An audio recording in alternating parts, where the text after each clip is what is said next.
a quick story about a young Coach Meyer. He would drive 7 hours to hear Tom Osborne speak for about 15 minutes and then drive all the way back through the night and be ready for the next day of practice. But that was his hunger, and that was such a part of the culture that we had, was a hunger for improvement, to be better, to find the next steps, no matter what it took. Some shows don't need a celebrity narrator to introduce the show, but this show does. In a world filled with endless opportunities, why would two men who have built 13 multi-million-dollar businesses altruistically invest 5 hours per day to teach you the best practice business systems and moves that you can use? Because they believe in you, and they have a lot of time on their hands. They started from the bottom, now they're here. It's the Thrivetime show starring the former U.S. Small Business Administration's Entrepreneur of the Year, Clay Clark, and the entrepreneur trapped inside an optometrist's body, Dr. Robert Zillner. 2 men, 8 kids, co-created by 2 different women, 13 multi-million-dollar businesses. We started from the bottom, now we're here.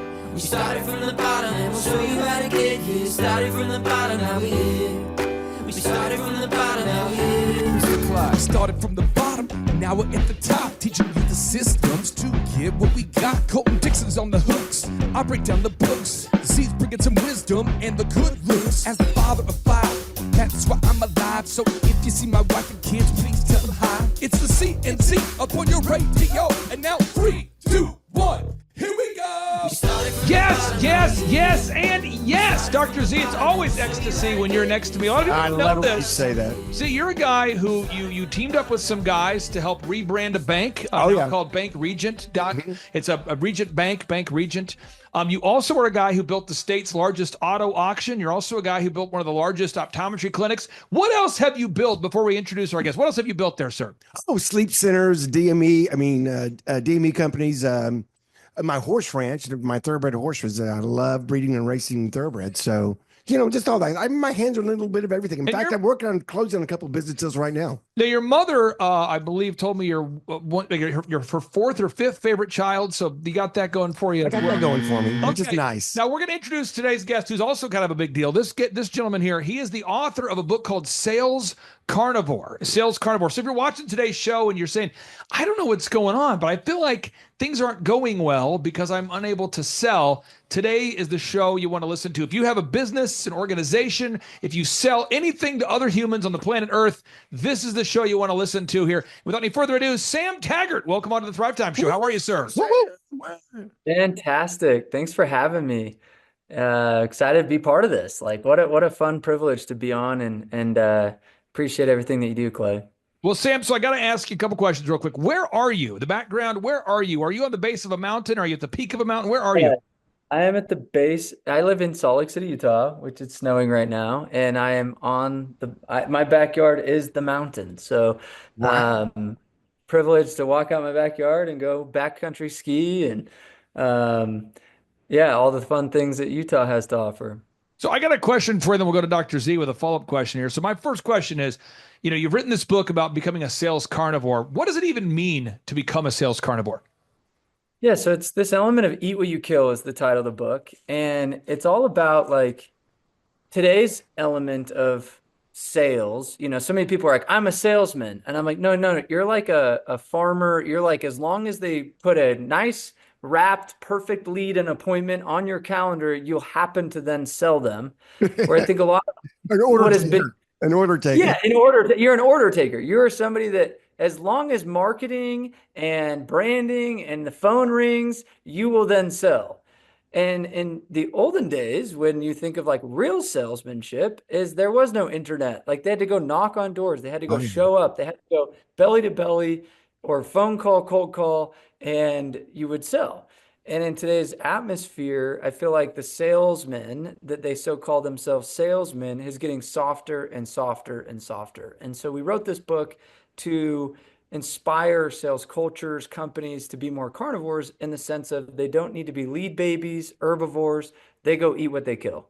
And They say, I'll go find them on social, I'll go knock doors, I'll go, create business. And so my background is I've knocked on doors since I was 11 years old, and I did that for 2 decades, and that's all I've done. And now I've taught tens of thousands of sales guys all over the world in this door-to-door world, where I was like, man, the whole, like when I go to a SaaS company or a car lot or, a network marketing company, they're all like, how do we get more sales? And I'm like, I don't know, pick up the phone and start talking to more people. Like, you know what I mean? And then they're like, give me some magic funnel that's going to somehow like create my deals all of a sudden. And I'm like, how about we just learn the art of selling? Like belly to belly, let's go teach eat what you kill mentality and sales techniques. And that's what the premise of the book is. Dr. Z. I love it, by the way. I mean, so basically your book is having people become professional creepers, right? I mean, that's kind of fun. That's cool. Yeah. I will find you. You will buy from me. Yes, it's like, just imagine me and like on your porch, you like, who's in my door, and you're peeking behind the curtain, like, damn it, it's a sales guy. Everybody hide. You know what I mean?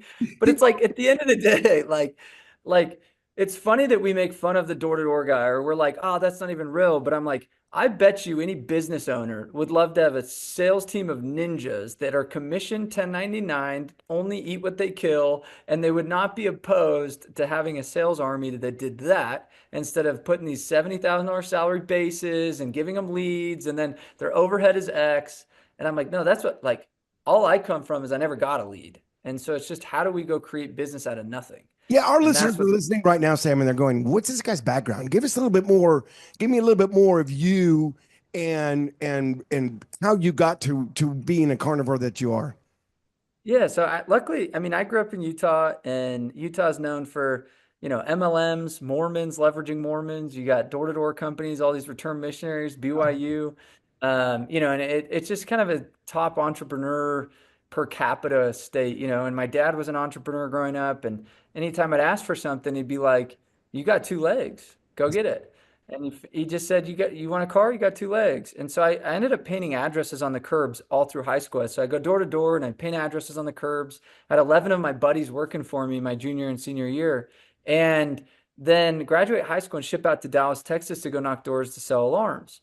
And by the time I was 21, I was already a millionaire. I then led big teams, became a VP of sales of 100 sales guys nationwide in a solar group. And what's crazy is I found a niche of just being really good at that category of building and knocking and selling. And I was the top rep of a multi-billion-dollar alarm company called Vivint.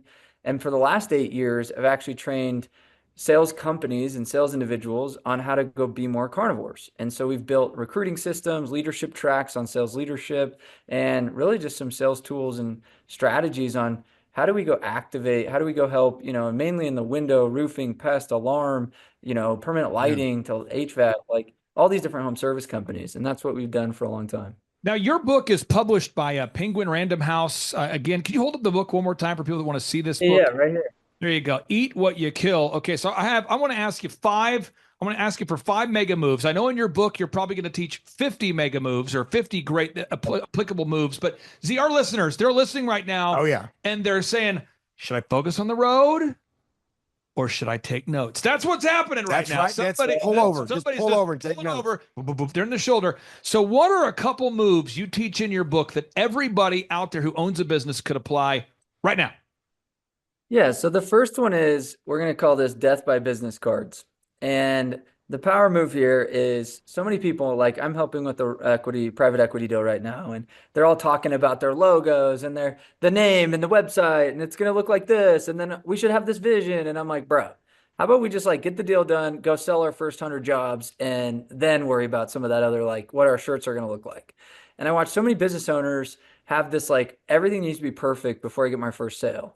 And that would be my first. Don't have death by business cards, meaning you're so obsessed around the wrong things and you're not obsessed around revenue, because revenue is what keeps your engines moving. Sales are what keeps this lubricant to your whole thing, because you can't go delegate, you can't go hire an admin, you can't go XYZ material if you do not have sales. So where are the first low-hanging fruit people you could be talking to then create deals?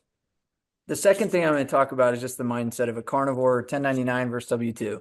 most business owners, they come from traditional business where they are an herbivore. They kind of are dictated their earnings based on a salary or a W, you know what I mean? They're like, hey, you're worth 80 grand. And then they have this great idea. I'm going to go start a company, right?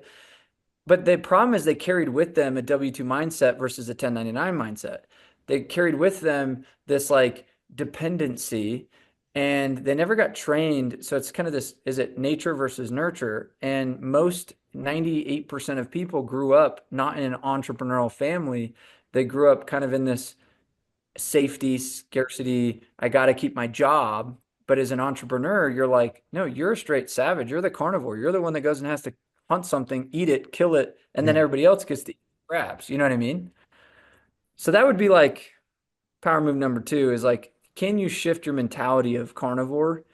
And what does that even look like? Like, what's the prey drive? What's the day-to-day habits? What's the tenacity, the persistence that it takes? Now You know what I mean? I want to pull this up on the screen here. Z, I'm going to go to usdebtclock.org, not because I want to depress our listeners, but because I want to actually impress our listeners that what our guest just said is actually 100% correct here, Sam. So I'm going to pull this up real quick. Okay, this is usdebtclock.org. If you want to get nauseous, go to usdebtclock.org. By the way, if you want to have an odd Thanksgiving or Christmas, just pull this up on the big screen, let it just play. This is the US Debt Clock, and it tabulates our real debt real time. And I want to focus on this area in the middle here. In America today, this is shocking. Oh, don't say it. No, seriously, this is crazy. In America today, there are 340 million Americans, and we are now down to just 9.2 million Americans that are self-employed. That is crazy. Think about That is crazy. If it was even 10% of our country was self-employed, you'd have 34 million entrepreneurs. But we don't. We don't even have 10. So we're talking about 1%. So you talked about the number. You said, what, 98% of people don't grow up in an entrepreneurial family. One more thing, Sam, I want to insert here.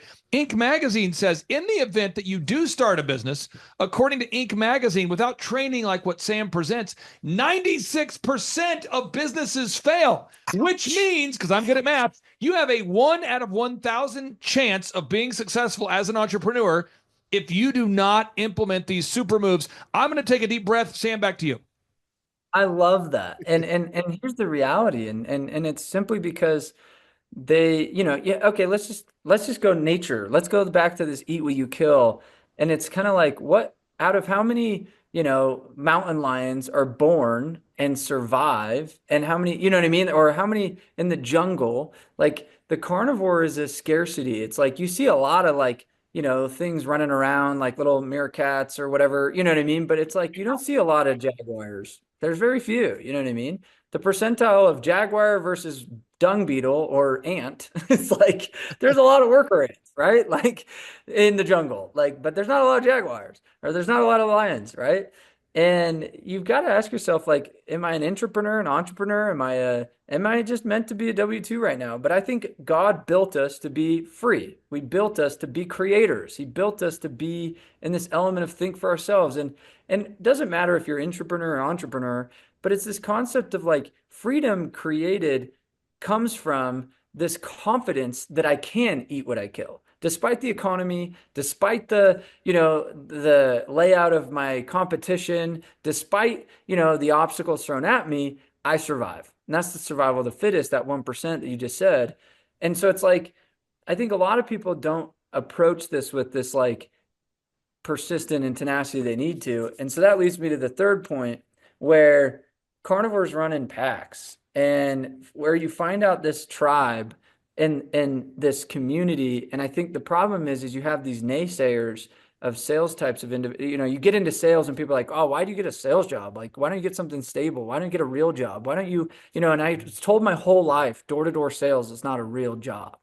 And I remember sitting in biology, I'm in college, and I would work 4 months and I would go to school. And that summer in 4 months, I'm 21 years old. I made like $550,000 in 4 months that summer knocking doors. And I'm listening to my biology teacher, and I'm like, he's sitting there like, Sam, did you do your homework? And I'm like, no. But then I Google, I'm like, how much did the biology teacher make? I'm not trying to be a dick. I just was like, I'm done. I'm done getting yelled at by this dude sitting with a bunch of cats that are going to school for they don't even know what. And I'm like studying biology when I don't even care about biology. But I'm just like in this, like, indoctrinational camp of like society that they say, go to college, get a job. That's what you do. And I remember my grandma was like, hey, how long are you going to keep doing that door to door thing? And I'm like, man, I'm surrounded by a few people that are like not understanding. Like, I just made $500,000. You know what I mean? Like, why am I around this pack of people that don't get me? I'm gonna bring this up real quick, and then I want to go back to Dr. Z. So this is powerful stuff. I want everyone to just really dial into what's being said here. You know, when I started my first company years ago, I don't own it anymore, DJconnection.com. A lot of my early employees that would come to me and they'd go, "Can I ask you, when you started the company, why did you DJ for a large amount of apartment complexes? Because it's not normal for a disc jockey company to have a client portfolio where 10% of the bookings are apartments. It just doesn't make sense." So people would say, why is that you always are DJing for apartments and these auto body shops? And I go, what do you mean? They go, this year's Christmas parties, like 20% of our parties are apartment complexes or automotive. Why is that? And I go, well, they were alphabetically first in the phone book. I'm not kidding. And I dialed and smiled and I called them all. And there's something there that everybody needs to understand, because I didn't have a tool to help me sift the leads. I didn't have somebody feeding me leads. I didn't have a great logo, as you pointed out, or a website or print pieces or marketing materials, business cards. What I had was a backpack. And so Z, to this day, I keep it on the wall. I got my backpack there, nailed to the wall with my phone that was missing the 9. I called it the 9 dialer. Yeah. I had my job at Applebee's, Target, and DirecTV. And so, Steve, you're a mortgage guy, SteveCurrington.com, and you're sort of like an adult version of my 18-year-old self. You're killing the game at SteveCurrington.com. You are the ultimate sales carnivore. What question would you have for Sam? Well, I was reading your bio, Sam, and I noticed we have something in common, because you started selling golf balls on the golf course when you were like 7. That was actually what I tell people is my first business. I lived across from the local golf course, and I used to clean the golf balls in my mom's dishwasher and then go undercut the pro shop on used golf balls. And, you know, I was like 12 at the time or 11. Nice. And, I was making $90 a weekend. You know, I thought I was like killing it. So tell me about that. When you started, you were 7 years old when you started selling golf balls. Is that like your first, that was my first sales job? Yeah. I remember I was close to a golf course. I grew up golfing, and I want something. My dad said, you got 2 legs. And I think it was a great, I grew up in Park City, Utah. Like, I was not in the poor, rags to riches. I was riches to rags, actually. My dad lost, he was the founder of OGO Bags. We lost everything when he was 60. So I went from riches to rags, and he's like, hey, you could go sell golf balls. So I ended up selling golf balls. And then I was like, what if I added lemonade? What if I added chips? So then I get kicked out by the golf course. They're like, you can't be like undercutting our pro shop. So I was like, I'm going to set up my stand on the public road in between the cart path, because you have to cross the public road. And then what I would do is I'm like, but nobody's stopping. So then I would run to the tee box, because they had to wait, right? So if there was a slow play, I'd run up to the tee box. I'm like, well, don't you guys want something? And like, I remember coming home to my dad one day and I had like $120. I'm like, 8 years old. And he was like, no way. You didn't just make $120 as an 8-year-old. You know what I mean? Like, but I just think when you go back to what Clay said, and when you go back to what you just said, you kind of go, well, how does everyone learn that skill? But I don't think many people jumped into the uncomfortable zone enough to ever learn that skill. It's like they don't want to go through the 6 months, the 6 years, like whatever, right? They don't want to go through that probationary period, whether it be when they're 8 or whether it be when they're 21 or whether they be. And we almost want to leapfrog this. But it's like that muscle of I can get rejected. I can go into uncomfortability of just pounding phones and get rejected. Now I built a callus to where entrepreneurship, when I naturally transitioned to building my own company, it wasn't like I just got hit with a nasty punch just yesterday. And I'm like, damn. But I'm like, I've been hit with punches my whole life. Like, I'm so used to getting rejected. Like, it wasn't like a big, oh crap, I got to fold my doors. It's kind of like, I know how to move through doors, around doors, open doors. I know how to sell through doors. You know what I mean? Like, I know how to weave because I built that hustle muscle from a young age. There you go. Hey, Clay, I just went into the archives and I got a cassette tape of one of his sales days on the golf course when he was 8. I think maybe 8 or 9. He's 8 or 9. I've got audio. I got the audio. I've got audio. It's on cassette, and I'm going to put it in and play a little bit of it for you because let me Let me make I sure think, we're professional. We got the audio. Got the audio, Zig. Got the audio. got the audio. Gonna keep it I got professional. it just teed up here on the cassette player. Okay, This is great. actual Yeah. audio Yeah, of right. Sam selling, Okay. I think on T-Box 1. Okay, I'm ready. Hey guys, I tell you what, I need to get ready to tee off here, but I got a deal you can't say no to. You can't say no to it. I've got some golf balls, which you're gonna need apparently. You're gonna need these. I've got some lemonade because you look thirsty. You look thirsty. And I got some chips, which will make you thirsty, so therefore you need the lemonade. Free horse head included. And I'm gonna make you deal you can't refuse. You can't refuse. If you don't do it, I'm not saying something bad will happen on hole 3. Shoes, fate. Something bad might happen on hole 3 right there on that heel. That's a lead pipe. I mean, you might joke with the guys in front of you. Just that's a cassette tape. That was the audio of that is Ricky. it's not- Oh, that's the point. I was a bad smoker at the age of 8, though. You know what I mean? Dang, he So was let's smoking. go. Now, Sam, let's go back. Let's not give you an opportunity to respond to that. Let's go back here. Move number 3. So move number 3, you're teaching 5 moves where you're on 2. If we can get somebody's trying to drive their car. I know. And they're going, Yeah, I I can't take notes. Pull okay. over. So Sam, get to what's move number 3? So let's just like go into the prospecting side. So move number 3 is nothing happens until you actually start picking up phone and prospecting.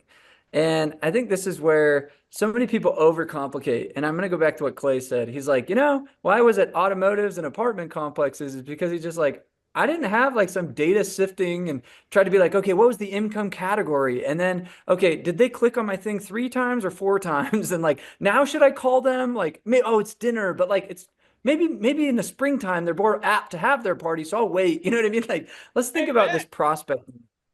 So I think there's elements of prospecting where it's either 7 doors to knock. Okay. So you have their front door, which is what I've done my whole life.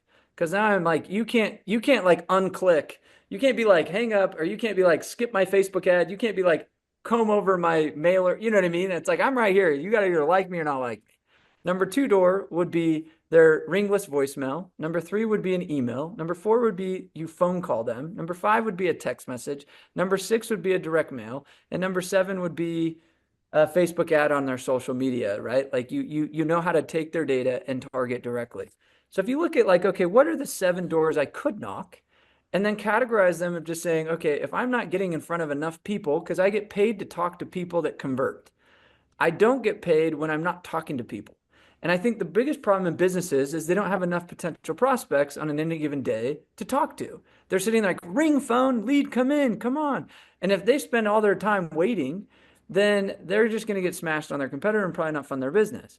So I would say if you are not talking to potential buyer or have a constant flow of new prospects, how do I increase intensity around outbound instead of waiting for inbound, which is the carnivore versus the herbivore mentality or the farmer. So that would be principle number 4.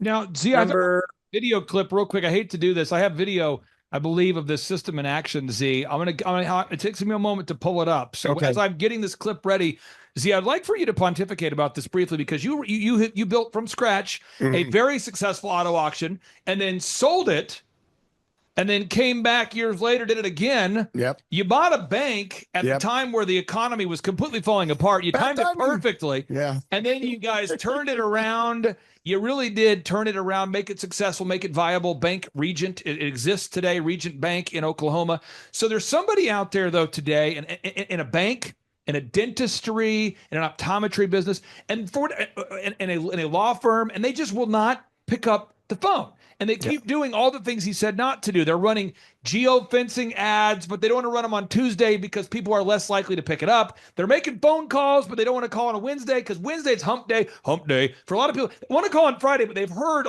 women typically are not as reachable on a Friday. Monday, they want to email, but dear God, people are overwhelmed on Mondays. And so they just don't ever do anything. Right. And then it's a birthday next Tuesday is their birthday. They got to take that day off. What do you say, Z, to somebody who just cannot seem to create that momentum? They're listening to today's show and they go, I need that momentum. Well, you need to get this book. Number 1, get on Amazon, go to the Barnes and Nobles, do what you need to do. You need to get this book, because what he's really pounding around something that's the mindset. I spoke to a school one time and on entrepreneurship, and about 500 kids in the auditorium. And it was amazing. I asked him a question about if someone wanted to flip me a quarter because I wanted to get a pop out in the hallway and it was 50 cents. I only had a quarter. So I was willing to risk, that quarter to do it. I said, how many will do it? And they raised their hands. And you know what? Less than 10 people raised their hand. And I thought to myself, you guys are the carnivores. You guys are the entrepreneurs, because it is a little bit of a gamble. It is a risk and in this, it's a risk that someone's going to say no to your face and hurt your feelings. And Tulsa is very much like Salt Lake City, Sam, in that, we grow up in this Southern hospitality, be nice to people, don't hurt feelings.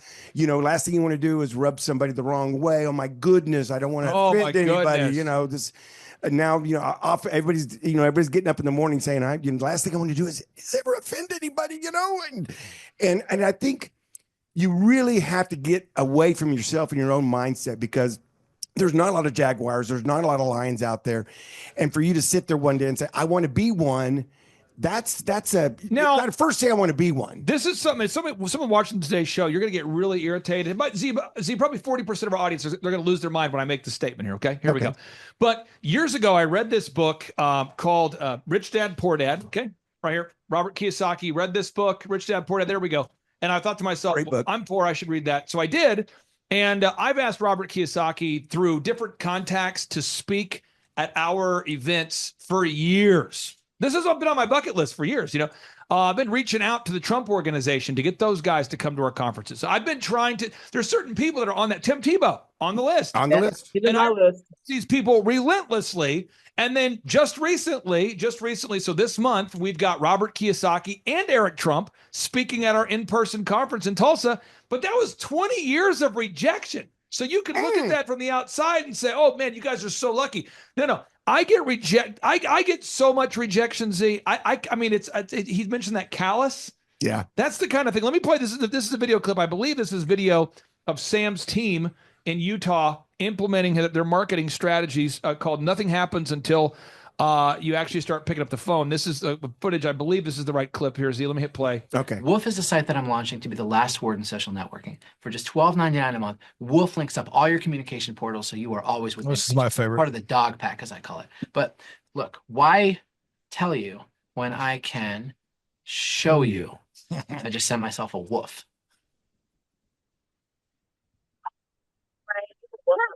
Thank you, Aaron. Woof. That's a fake app from the movie called The Office, but basically send the message. It sends someone a text, an email, a voicemail, a fax. I love it. Okay, Sam, back to you. Move number 4, sir. I'm taking. He's on 5 now. Number 5. Okay, let's recap. I've got my notes here. Let's recap here. 1 is you don't have death by business cards. 2, you shift your mentality to being a carnivore. I have 3. Nothing happens until someone actually starts picking up the phone. There's a 4th one that I didn't get down because I was trying to find the video. Environment. You got to be in a carnivore-like environment. We kind of touched on this a little bit, but I'll expound on the environment.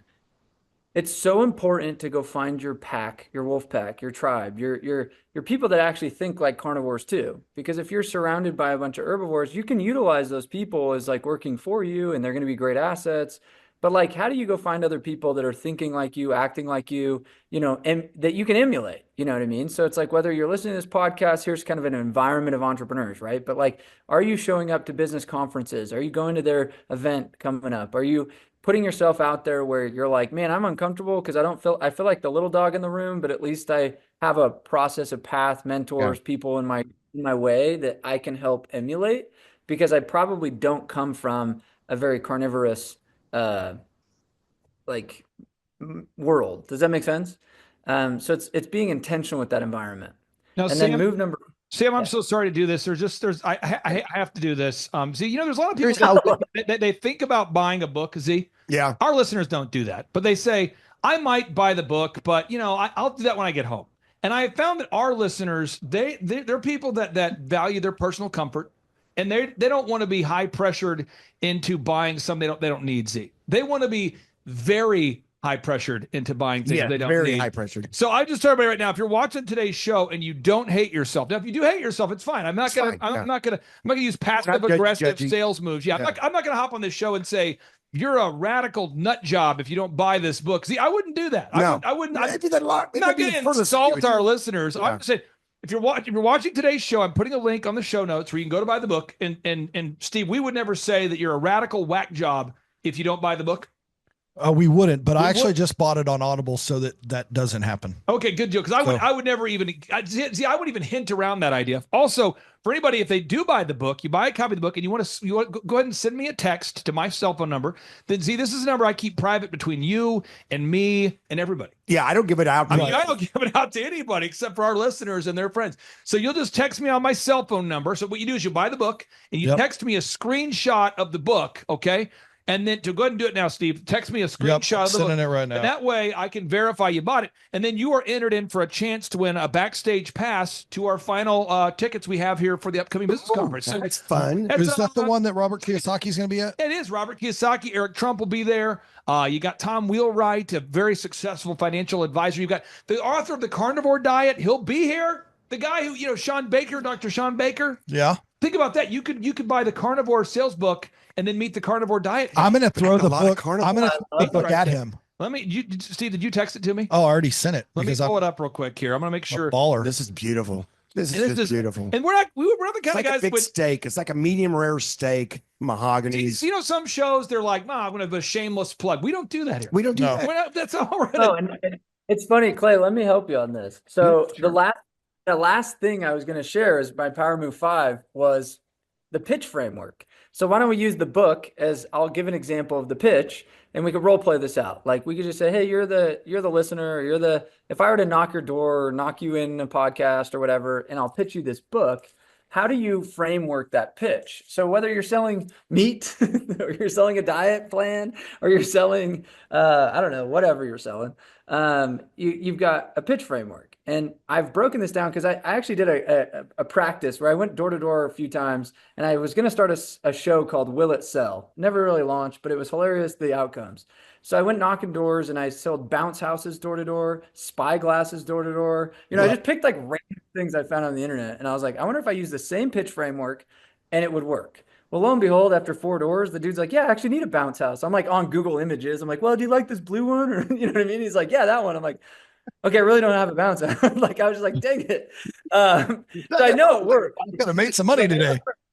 I know. I was like, oh man, I should have actually had some. I should have had a local friend that had a bounce house. But I'll give you the framework, and then we'll show a role play or something around the book. Eat What You Kill.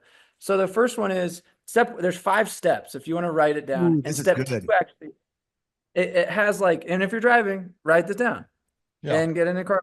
Don't even bother pulling them. Write it down. Yeah, just like use your mouth as a pen or something. Only weak ass people pull over. They Yeah, I was gonna say. You're a baller. You write while this down while you're driving. You're the I one. know. Finish, Steve. Okay, sorry. Back to you, Sam. You have a side console for a reason. Okay, so ready? First one, introduction. And there's each of these steps has a full chapter and a breakdown with sub-steps and things like that. But I'm going to give you the high-level overview. Intro, what, and now the what sub-steps are very important, meaning you introduce a problem, a solution, and you solve it with your program. In this sense, I'll say my book is my program, okay? And you're selling meat. You're like, hey, we're doing this carnivore program because we want to inspire more people to eat more meat. And this is how we solve that. Does that make sense? So however you want to frame that. Step number 3, why? Step number 4 is a pullback, which you saw Clay do it. He's like, you don't have to. Not everybody. We will call you a blah blah blah. It's fine. Not everybody's a activator. Not every. He used this pullback, which made people want to buy the book more. Do a pullback. And transition, and I think pullback is the most overlooked step in any sales pitch because everybody's like, oh, be in mindset and I want to give you tactical sales techniques. Whether you use this in your marketing copy, you use this in your sales pitch, your phone call, whatever it is. And the last step is transition. So step number 5 is, how do I move to the next thing? Like you watch Clay, it's like, okay, let's transition to the ask, which is, so I'm going to pull up the website. You're going to send me a text. You're going to get this. And this, you see how he kind of walked you through, here are the steps to make this happen. So without even knowing Clay, because he did sales for his whole life, he runs a business podcast. This is just in his DNA. He probably didn't even consciously see his pitch framework of all right, I'm going to intro this. I'm going to explain what, I'm going to explain the problem. I'm going to, you know what I mean? He went through this. So I'll break it down into its simplest form. if you want me to. And I think that's the last power move, because so many people talk about sales, but they don't know how to explain it, and or they don't know how to deconstruct their own sales pitch in a simple framework, or teach their sales team in a framework how to go be successful with that. Step 1 is introduction. Step 2, introduce a problem and solution. Step 3, you got the why. Step 4, pull back. Step 5, what's step 5? Transition. Meaning like either move to setting an appointment, move to close, move to, you know what I mean? What's the next step? Because I think a lot of people get stuck in a pitch loop, and then they're like, yeah, I'm interested. And they'll actually sell themselves out of the deal because they're afraid to, like, if I try to get inside right now, or I try to go ask for the sale, they may say no. So, but if I just keep talking to them, then I don't get rejected. So there's this fear of like that leap of faith, like Indiana Jones kind of being like, I'm going to take this leap of faith because there's a potential that I get slammed or I get hung up on if I start to ask for the sale. And the biggest problem that most people have in sales is their fear of asking for the sale. I know a lot of professional presenters. I know a lot of really good social people. I know a lot of people that know how to talk very well. But then when it comes to saying, can I get your business? Like what you guys just did good with the book, they fall short. Because they have this insecurity, this embarrassment, this shameless, like you're like, it's not a shameless plug. Like at the end of the day, the book's this is 20 years of my life into like literally a $32 book that like compiled into help you make shit ton of more money. Like, what do you mean I shouldn't be ashamed of this? I'm going to close you on buying the book because I know it's going to be way, way, way bigger if you read it, and it's going to change yours and potentially your entire sales team's career. But if I was like, I don't know, you don't have to, like, that's cool. Like, if you're interested, you might be able to, like, it's fine. I don't care. Like, do I really care about my book? Do I care enough about you because I'm not closing you? Like, does that make sense? Like, there's a contradiction happening a lot of times when people move into the sale of asking for the close. Does that make sense? This is powerful stuff. And Powerful. I don't want to threaten our listeners, but here's what I'm going to do. I'm going to play Rick Astley over and over and over and over and over again. If people don't buy this book, Do you have like a ticker, Sam, where you can tell us up? Just got another sale. Just got another sale. No, I mean, it's Amazon. I don't. Okay, let me real quick. Let me just show you. Talk about tariffs right now. Tariffs, yes. President Trump says, hey, listen, if you guys don't do ABC 1, 2, 3, I'm going to hit you with a tariff. Yeah. This is worse than a tariff. I don't know why Trump isn't using this. He should be. And with all due respect, President Trump, I might give this tip to his son, Eric. I'd say, Eric, listen, your father needs to be calling up the world leaders saying, listen, if you guys don't do fair trade deals, I'm going to queue up Rick Astley and I'm going to play this song. And I won't get off the phone with you, Kim Jong-un, until you do what you got to do with those. You know what I'm saying? Get rid of those nukes. Get rid of those nukes, or I'm going to keep Jong and right now. I'm never going to stop. This Say is the no to the ultimate nukes. sales song here. Say no to the nukes. Never going to give you up. So Never. Let's walk the listeners through it. You will give up the nukes. Okay, here we go. Oh my We're gonna pull this up right. You got to go right now to Eat What You Kill on Amazon right now. Just punch me in the face And instead. see, I'm going to play this cowbell while I listen to Rick. Oh, I love it.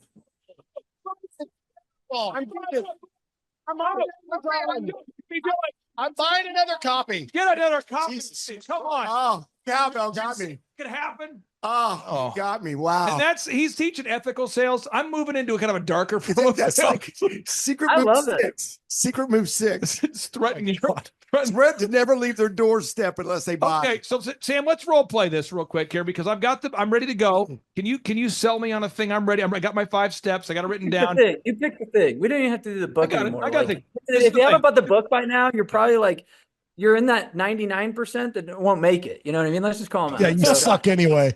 If you haven't bought the book by now, don't bother, loser. We'll see you on that. We'll see you on that debt chart. It's okay. Luckily, don't put your name up there. It's fine. Okay. I'm going to do a real example. I've got a lot of people that I work with directly that happen to be contractors of some kind, like a plumber, a home. That's what we focus so much on. Okay. So let's focus on a home remodeler, and the consumer is wanting to remodel their kitchen. And can we do that? Yep. So how am I approaching them? Give me a scenario. It's like, am I at a trade show? Am I at You're at the a door? trade show. I'm walking by the trade show. You got the booth. You remodel kitchens. It's Sam's Kitchen Remodeling. Sam's. Oh, I'm Sam, the owner.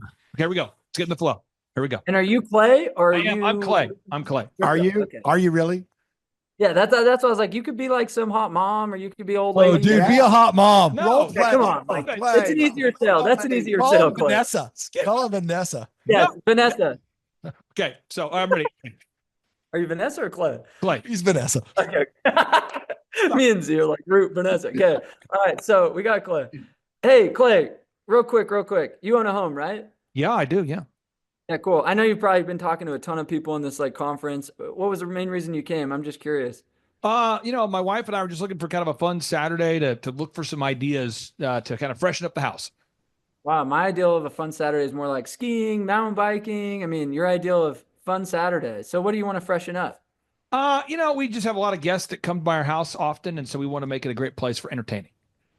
So let me ask you this. Go into 10. Let's just talk about the wife because it's probably more so the wife than it is you, or is it more you or than the wife? Which one is like really caring about the image? At this point, it's 100% me because I have to have a viable man type of environment to play billiards. Okay, so your big struggle right now, it sounds like, is, when you bring over the crew, Yeah. when she brings over she's got a baby shower to throw or something, you're not like stoked on like, welcome to my home. It's so beautiful and done up, right? Right. Yeah.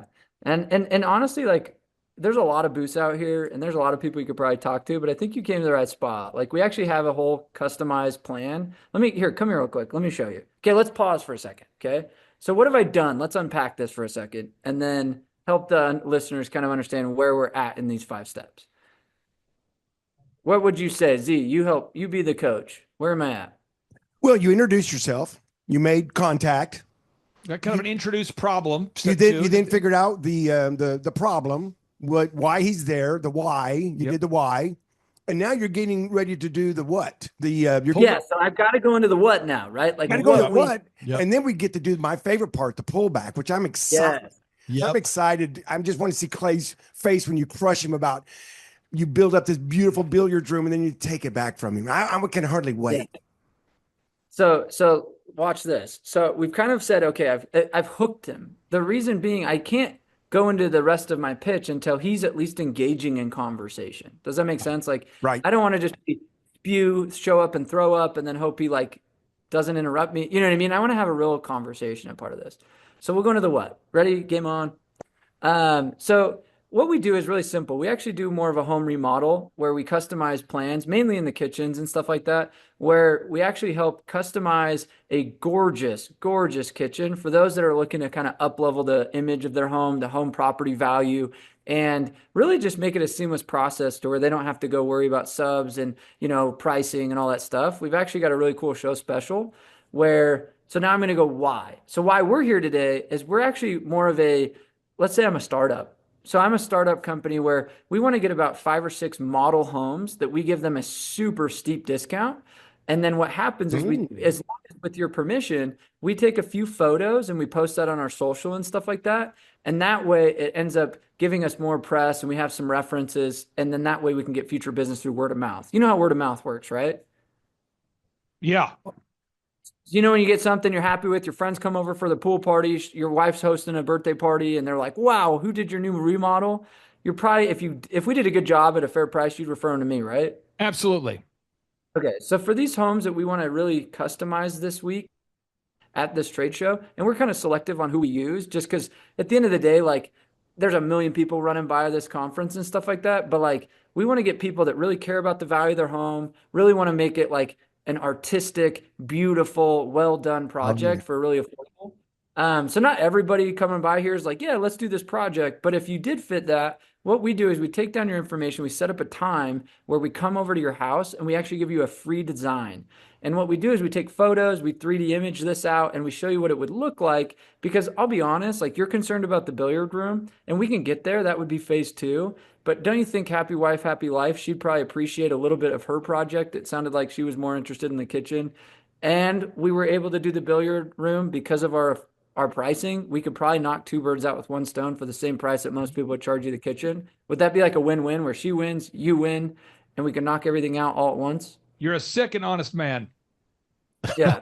Sadly, we got to consider her needs before your billiard stuff because at the end of the day, most women are like more concerned than, you know what I mean? Like, let's just make it a win-win. And if we can help make the argument financially and make the argument where she wins and you win, don't you think that'd be like super awesome? That'd be a happy win. No, you are speaking her love language. Cool. So all I can do right now, because not everybody does fit what we do, is just set up that initial consult. What's the best time for you? Is it usually during the day or in the evening?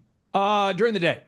Okay, so what we do is we have a slot actually next Monday, 7 o'clock or no, you said during the day. Like I have a 3 o'clock and I'm really busy because we've been doing a lot of these. Like I said, not everybody fits that where we discount it significantly. Like I said, we don't have a budget for everybody, but like would 4 o'clock work? Probably be able to head over 4 there. o'clock could be perfect. 4 is perfect. Okay, cool. And then I get your information, schedule the time, and then we book it, right? So where did you see? What did you guys notice? Well, again, you're following a process, but it doesn't feel like Yeah. process, and so it doesn't. And that's one of the reasons why I was excited to have you on the show, because I would say 99% of the business owners I meet at our conferences, their biggest challenge is either A, how to do more sales, or B, how to scale. Those are the two areas. And so it doesn't matter if you can scale a business if you can't sell anything. And Sam, with the limited time we have, we've got a gentleman in our studio today named Brett Rayo. And Brett is a Christian music artist. So he's a Christian recording artist. He's had many of his songs that have millions of views. And so I wanted to have him, give him an opportunity to be able to ask any question he has. So Brett Rayo, what question would you have for Sam? Well, I was just thinking about how when I was like 7 years old, I was doing like I was selling like a movie when I was like 10, and I was selling like doing lemonade stands and doing all this stuff, and I was a carnivore as like a 10-year-old, and selling a lot of things. I was selling like social media stuff. I was getting UFC fighters followers and all this different stuff. And I was a carnivore. I'd go out and like get the sale and talk to people and do what I have to do. And then recently I've become more of like a vegan, and I don't like that. So hearing this conversation, I just bought the book. So I'm looking forward to being more of a carnivore and reading the book. But in reality, I think the simplest question is like, what do I need to do? And it's just do the calls, right? So you kind of Like it's so dumb. Like I coach hundreds of companies. Like I literally have helped, I mean, in the thousands now. We host conferences of 3,000 people. We have, we've had and it's so funny. It's Pound the Stone is a great book. And it's like, Chop Wood, Carry Water is another great book. Like you think of like the basic fundamentals that we forget because we try to get too nilly-willy around, well, maybe I do this one marketing thing and AI this and that. I'm like, how about you just pick up the phone, bro? You know what I mean?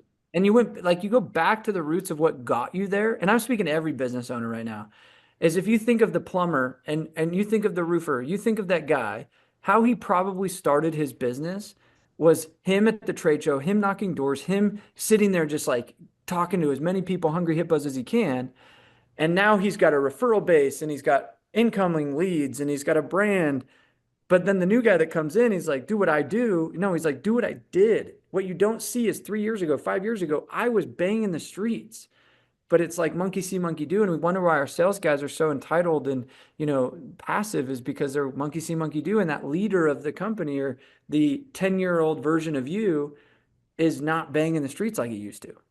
Well said. Sam, now I'm taking notes here. The books you recommended, one was Chop Wood, Carry Water. I'll put a link to that, How to Fall in Love with the Process of Becoming Great. The second book, I believe you said, was Pound the Stone. Is that right? Yeah. Is that 7 lessons to develop grit on the path to mastery? Yeah. Okay. And it's like, those are very the title of the books are very simple. It's like, it's, you say it's the 100th hit when you're chiseling and pounding the stone. Is it the 100th hit that broke the stone, or was it the combination of the 99 hits that then created that 100th hit that then broke the stone? Does that make sense? It was Clay 20 years pounding the stone saying, Robert Kiyosaki, Robert Kiyosaki, Robert, you know what I mean? And I host conferences. I've done them big ones for 8 years. And, and it's getting speakers. Sometimes you have to get creative. And I was in DMs of Mike Posner and Harry Mack for like 3 years straight. And finally they came and spoke last month at our conference. And it was like, how do I just keep being the squeaky wheel? Like just doing the big thing and the follow-up. I love that. Like never going to give up. And I think too many of us, because we want comfortability, fear of rejection, we don't want to be annoying. Be annoying. Like what's worst that's going to happen? What you're talking about here is so powerful. I encourage everybody to go to your website. I encourage everyone to go to the website here. I'll put a link on the show notes so people can follow your work there. Sam, with the limited time we have, final 30 seconds, I'll give you the final word. What say you, sir?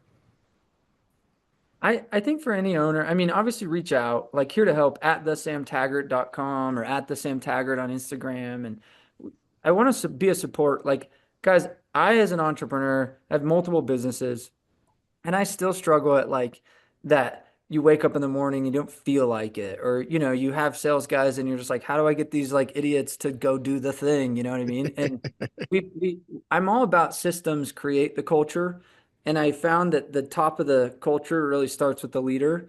And so I would say, as an entrepreneur, it's like your team, the world around you is really a mirror and a reflection of how you're showing up. And so it starts with you guys. And so feel free to reach out. We have tons of videos and resources and playbooks and events and all the stuff that we could support you and your team to scaling your business. So Real quickly, I've just got to ask you this, and you got to tell us this.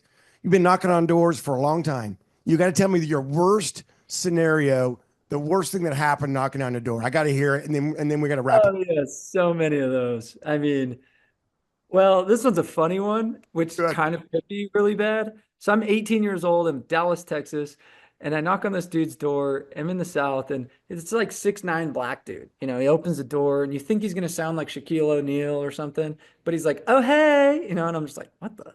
Like, who is this guy?" And he's like, "Come on in," and he's just like invites me in. I'm like, "Dude, this guy's some gay 6'9" black dude." And then I walk by and he's like, "Oh, that's me and Chuck Norris. We train and fight together." And like, I'm like, wait. You train with Chuck Norris? Like the Chuck Norris? So then we get going. He's like, "You want to see my toys?" And I'm like, "Okay, anything to get to sale." You know what I mean? I'm just trying to be like small talk. Creepy at all. And I'm like, "Okay, that's good." He walks me to his walk-in closet in his room and he shows me these dolls. And he's like, they're all in their like boxes. You know what I mean? I'm like, this guy's stoked to show me his doll collection in his closet.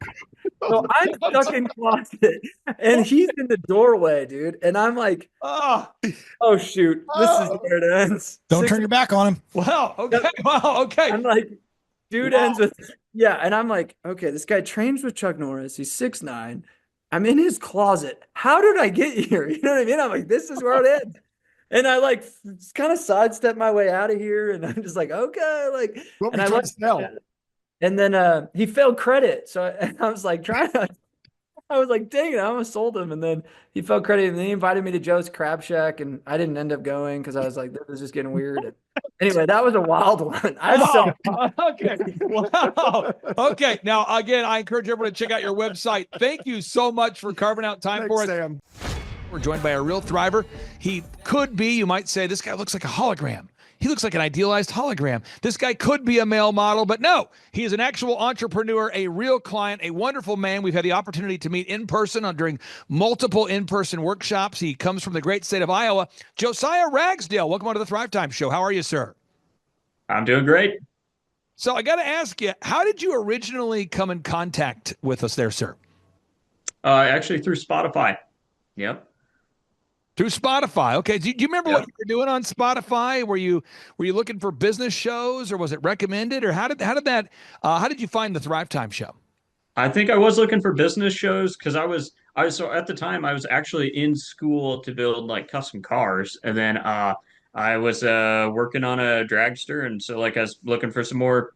I've never liked listening to music, so I was looking for either an audiobook or a podcast or something, and ran across your guys' business show because I always figured I'd open up a custom car shop, and then so that's kind of how I found you. So now, for anybody out there that wants to verify that you are a real person, the website is autoliftserve.com, autolift and serve, SERV.com. Josiah, could you share with everybody out there who wants to verify you're a real person? What's your first and last name, and what's the name of your company? yeah, it's Josiah Ragsdale, and then the name of the company is Automotive Lift Services. And what kind of services or solutions do you guys provide there? I think a lot of people are curious about that. What kind of services do you provide at autoliftserve.com? Sure. So kind of our main niche is obviously fixing lifts, because we generally will prioritize speed of repair. So like we offer like 48-hour repair times guaranteed. But otherwise, as far as the rest of the equipment in the shop, if it's in a shop, like in the mechanic side, whether it be exhaust ventilation equipment or air compressor equipment, we service it and sell it as well. But lifts are our main bread and butter. Now, what I wanted to do on today's show is really brag on you and kind of go through some of the wins that we've been able to work on together. Because I think sometimes when people think about a business coach or a business consultant, they may think about a motivational guy. They may think about some sort of motivational, feelings focused, almost like business therapist. But that's not what we do at all. We focus on implementing a linear path to help real business owners grow their real companies. So we're going to go through all 14 steps today. So step number 1. Revenue goals. I'm not asking you to share on today's show what your yearly revenue goals are, but why is it important for you as a coaching client and a business owner? Why was it important for you to figure out how much money you needed to do per week in sales to hit your goals and what your yearly goals actually were?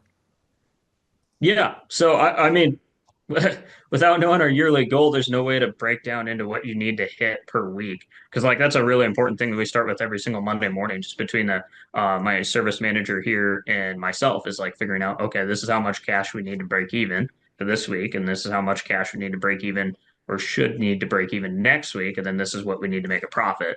And here's our goal for profit. So I mean, I don't know how you would stay in business without knowing it. So Okay, so let's drill into that for a second. Are you coming to our workshop coming up here in March? Are you coming to that? I will not be, unfortunately. No, we've got a 2-month-old baby, so he's not moving yet. Okay, well, let me pull this up real quick so people can see that you've been to a workshop, though. So you've been to a workshop. Yep. And I'm just going to throw out some ideas for anybody out there watching. We have Eric Trump. That's President Trump's son will be there. Robert Kiyosaki, best-selling author of Rich Dad, Poor Dad. Eric Trump obviously runs the Trump Organization. They have thousands of employees. We have Robert Kiyosaki, the best-selling author of the Rich Dad, Poor Dad series. We have Tom Wheelwright, one of the most respected wealth consultants on the planet. And people say to me, Clay, man, that's got to be hard putting together an event like that. And I say, well, we could define hard, but I'll just tell you this. It's about $175,000 for me to put on that event. And someone says, huh? Real numbers that you put out up front. You say, what does that go to? Well, you got the president's son here, so you need security. You need great security. We need all the police and all the law enforcement to keep him safe. You've got audio and visual people that work all weekend, and they set up for the event. We've got food. Anytime you try to feed a small army of people, which will be 400 people, think about it. Even if the average person, if we only invested in $20 over 2 days to feed them, that would quickly add up. But it's not $20. So you're talking about $50 of food per person. You've got the security. Then you got the flights, the hotel, the accommodations for the various speakers. And I can go on and on boring people with details, but you end up spending quickly about $150,000 to put on the event. And so because we only sell 400 tickets, you kind of do the math and you go, okay, that's what you need to do to break even. And I think everybody out there needs to have clarity on that. You mentioned it. I want to go back to this workflow for a second. The break even point, box number 2. Most people do not know how many customers they need to break even. Why is it absolutely essential for you and for any business owner, especially at autoliftserve.com? Why is it important for you to know how much you have to sell to break even? Yeah, I mean, if you don't break even, you're going bankrupt. So that's about as important as it gets. I mean, I don't know how else to break that down.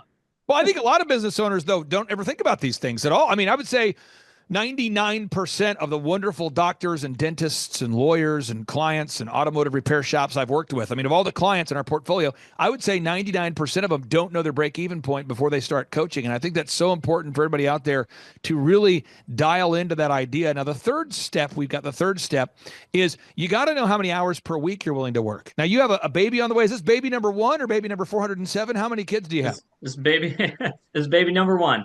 Yeah, and I remember when I first met you. You were baby free.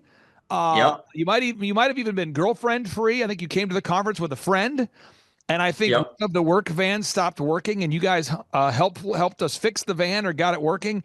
Yep. So a lot has changed in your life. Why is it important that you and your wife, you and your partner, that you guys have that you're on the same page with defining your schedule?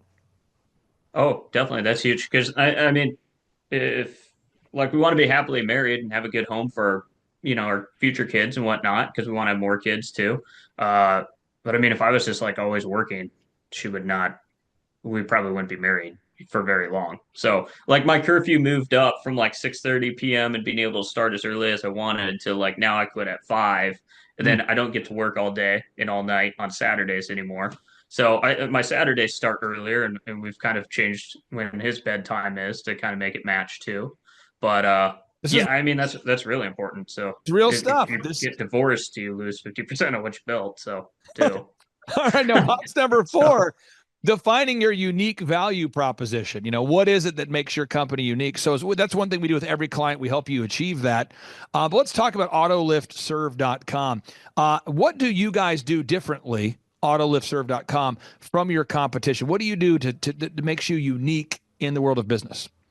Yeah, so we guarantee that we'll fix the lift within 48 hours or it's free. Like we'll try and get people over to our maintenance plan right away. That's kind of our biggest thing because most people you go to, you're going to go ahead and you're going to call them. They're going to come out, diagnose it, bill you for that, and then they're going to order parts. You're going to go through. It's like a 30 to 60-day lead time on a lot of repairs. And kind of what we do is we'll go ahead of that and we'll go, okay, hey, for let's say $100 a month, whatever, we'll cover your lift. And then if anything breaks, we'll come out and have it fixed within 48 hours where you don't have to pay for it that month. So again, you've thought through this, and you have a coach that works with you every week. Let's talk about this here. Moving on to box number 5, branding. That's the website, photography, video, logo, print pieces, video testimonials. How has improving your branding impacted your ability to go out there and sell in a competitive marketplace? Oh yeah, that's impacted a whole lot. I mean, like even when I was first showing up, like we were like right after starting up with you guys, like the difference between me going in and Dream 100 marketing beforehand and afterhand was huge. Because like before I'd go in, they'd be like, okay, this is just some guy off the street, clearly. But afterwards, I went in, like we got into the Gabus group here in Iowa, and I was talking to one of them there, and they thought we were part of like a franchise. They were like, oh wow, are you a franchisee for this company or whatever? And I was like, that was the point that made me think like, oh wow, our branding's like really jumped quite a lot, and that's helped a lot because now they weren't as worried about like, oh, do you know specifically how you're going to fix this or what you're doing? Now it's more so like, okay, this is a legit company. We're not worried about it. Just book them. I'm telling you, folks, people do judge a book by the cover. People do judge you based upon your branding. It's so important you nail it down.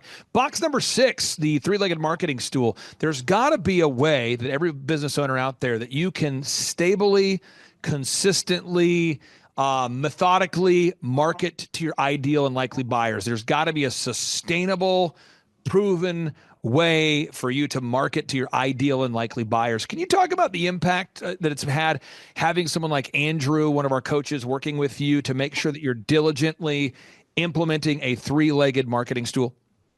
Yeah, definitely.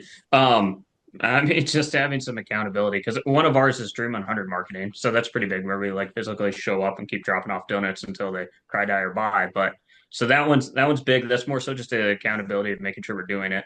And then obviously like getting top of Google is our other main one.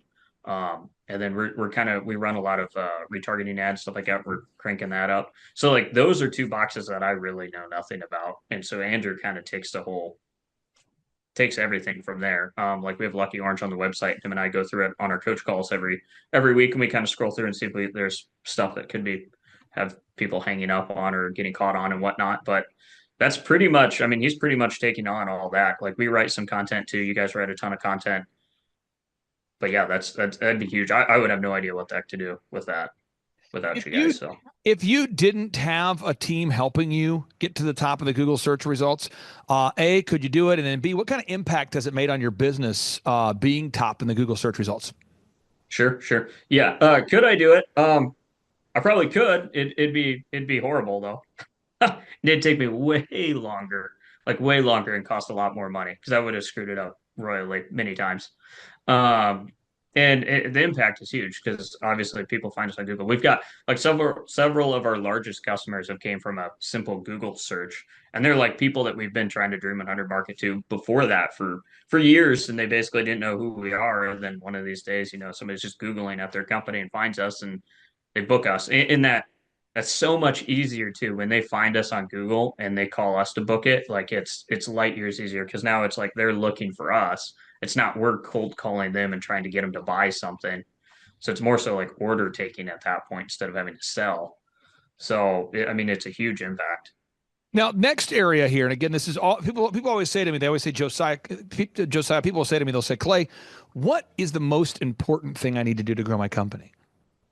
And I would respond rhetorically, not in a difficult way. I'm just saying, well, what's the most important ingredient that makes cookies? Is it butter? Is it eggs? Is it chocolate chips? They say, what? I said, well, what's the most important part of the house? I mean, is it the framing? Is it the tile? Is it the countertops? Could you skip the footings? Could you skip the rebar? Could you skip the framing? Could you skip the shingles? It's all of those things working together. And I think a lot of people really don't think about business that way because of our educational system and the biases that are presented there. So box number 7, you got to create a sales conversion system. It's a sales conversion system. You have to have a system that we're talking about scripts, recorded calls, one sheets, pre-written emails, lead trackers, tracking the results. How has tracking the results and having a turnkey system in place impacted your business? Yeah, tracking results is absolutely huge. The lead tracker is probably the biggest, most game-changing thing we've done is with you guys, is because now we've got like one spot all of our notes are in, and it's nice and simple. We went through with Andrew, so it's just like if it's a white box, that just means we need to keep calling them. They haven't booked. If it's green, they're booked. If it's red, it's they said no. But that's simplified everything. I mean that's definitely the biggest one. The script, that's kind of always a work in progress. We go through that with Andrew relatively consistently too, because there's a lot of different steps and a lot of different questions that customers have depending on what they're calling on. But it's huge without what we have now. And I would say our stuff right now is nowhere close to being done. Like it still needs a lot more revisions, but without having it right now, like we definitely would have sold the wrong equipment into many shops, and that would have been a big problem. Now we move on here to the next box here, folks, going 90 miles an hour. This is how you do it. Box number 8. You have to determine your sustainable customer acquisition costs. What does it cost you to get a new customer? You have to know, what does it cost to obtain a new customer? Do you have a tracking sheet? Do you know how much you're spending on advertisement? You have to know that. Box number 9. You've got to create repeatable systems, processes, and file organization. Repeatable systems, processes, and file organization. Now, this is not a fitness advice to anybody out there, but I'm going to give you an example. One of my clients is unbelievably fit. I mean, this guy is looking incredible. And he made the comment to me years ago. I said, "You look great." And he said, "Thank you. I pay for it." And I remember he said it like he'd been thinking about it. And I said, "Man, you look great." And he goes, "Thank you. I pay for it." And I was thinking, he was ready for that response. And so I said, "Can I ask what that means?" He's like, "Oh, I pay for a trainer 7 days a week. So 7 days a week, I have a trainer, somebody who's a coach who pushes me." And I said, "You look great. You've had a trainer?" This is a guy in his mid-40s. I'm like, "So you have a trainer 7 days a week?" He said, "Yeah." I said, "Can I ask why?" And I kind of knew why, but it helps to hear it from somebody else. And he said, "Because if I don't, I'm going to go to the gym. I'm going to have the workout pants on, the workout shoes on. I'm going to be there, and I'm not going to work out. And if I do, I'm not going to push myself. And so I have a trainer that pushes me for 40 minutes a day and who pushes me." And I said, "What do you pay per session?" True story. He said, $100 a session. I said, "So you're spending per week $700 a week?" He said, "Yeah, that's why I look like I do. I mean, that's something I've invested in." Now, again, I hear that all the time with people that have a great lawyer. They say, "Man, your legal systems are dialed in." They go, "Yeah, I pay for it. I have a lawyer." I see people that are phenomenal in the game of investing, and they go, "Yeah, I pay for it. I have a financial strategist." I think everybody in any area of our lives where we want to get better, we need to have a coach of some kind. Could you talk about the impact of having a coach, what that's done for you, having somebody like Andrew that actually gives a crap about your business, that actually is 100% focused on he meets you every week, knowing it's a flat rate, but also knowing that you have somebody that each week is going to follow up with you and make sure that all these systems are being implemented. Can you talk about the impact of that? Yeah, it's huge. I'd say the biggest impact is probably every week, kind of pulling me out of turtle view and back up into kind of a looking further out. So like I commonly so like for a long time, especially in the beginning, I was still doing a lot of technician work. Not so much anymore, but I was doing a lot of technician work. So it was like every Wednesday was like our call. That's like what got me back up to the point of thinking about, oh, okay, I'm actually building a company. Eventually we're gonna have somebody in this role. I'm not gonna have to do this forever, that kind of deal. But it's big. I'd say a lot of it's just like, of course, the accountability and getting numbers in your tracking sheet and stuff like that, so you know where you are and if you're gaining or not. But I'd say the bigger thing is like helping you get out of your own head and kind of see, at least for me, helping me get out of my own head and see that, oh, okay, I'm not trapped, you know, and here's the next step I can do to get us a little bit further down the road. And he really kind of pulls that out because a lot of times I'll feel like I have no idea what to do next to keep growing the company. But in my conversation with him, a lot of times he can kind of pull that out just through us talking, and then it's like a lot more clear on how to keep growing. I find it very interesting that all of the people I've met in my life who are very successful, they all have a coach, an advisor, or somebody that pushes them. The guy that I meet that has like the jacked up haircut is normally the guy that cuts his own hair. The guy that I meet that has a really, really nice car typically did not hand make the car. They typically reached out to someone who was proven to be an expert in the car making, and they bought the car from the Ferrari dealership, from the Lamborghini dealership. The guy who has the great haircut typically has a professional they're hiring. And in business out there, if you feel stuck, you've got to implement all these systems. So box number 10 and 11, box number 10, you've got to learn how to manage people. And that's not something that's normal, managing people. Do the people on your team know what their jobs are? And are they being held accountable for doing those jobs? Do the people on your team know what they're supposed to be doing? And are they doing those things? Could you talk about the impact of having a coach, how much that's made on your ability to manage people? Yeah, that's another area that's really helpful because, I had no management experience prior to this. I don't connect with a lot of people very well either. So I don't, it was like basically every single week I just have a problem we go over with Andrew on like some kind of crazy thing that I didn't think people did, which is probably the most common thing. That's like, why is this like this is the job, this is all you got to do. Like, what's the problem here? But Andrew's very helpful in helping us figure out, how to manage people. I'd say a big part of helping me manage was helping me get the group interview going and rolling properly, because that has probably been the biggest influence on helping me manage people better, is maybe kind of moving some people out sooner and or moving some job shadows in, which kind of speeds people up then a little bit too. Yeah, but like none of that, I wouldn't have figured out any of that without him. Now we move on here to the final couple steps here. Is you have to create a repetitive weekly schedule. You have to schedule time every week for the group interview, like we talked about, or your daily huddles. And that's something we work with, teaching our clients how to time block and build a schedule that works for them. Box number 12, teaching you how to hire and recruit great people. How do you hire, inspire, train, and retain great people? Box number 13, step number 13, you got to create an accounting system so you're actually aware of your money. Where's it going? But all of this, the whole point of doing all this, box 14, is so that you can achieve success in the area of your faith, your family, your friendship, your fitness, your finances, your fun, your focus. And so I encourage everybody out there, make a list today. What are your goals for your faith, your family, your friendship, fitness, your finances, your fun, your focus? What are your goals for faith, family, friendship, fitness, finances, fun, focus? What are your goals? And then the business exists just to help you achieve those goals. And so my final two questions I'd have for you, the listeners out there know that we've helped you with accounting and branding and online ads and search engine optimization. But my final two questions for you would be this. If you could explain to somebody in 60 seconds or less-ish, what kind of an impact has weekly business coaching made on you and your business?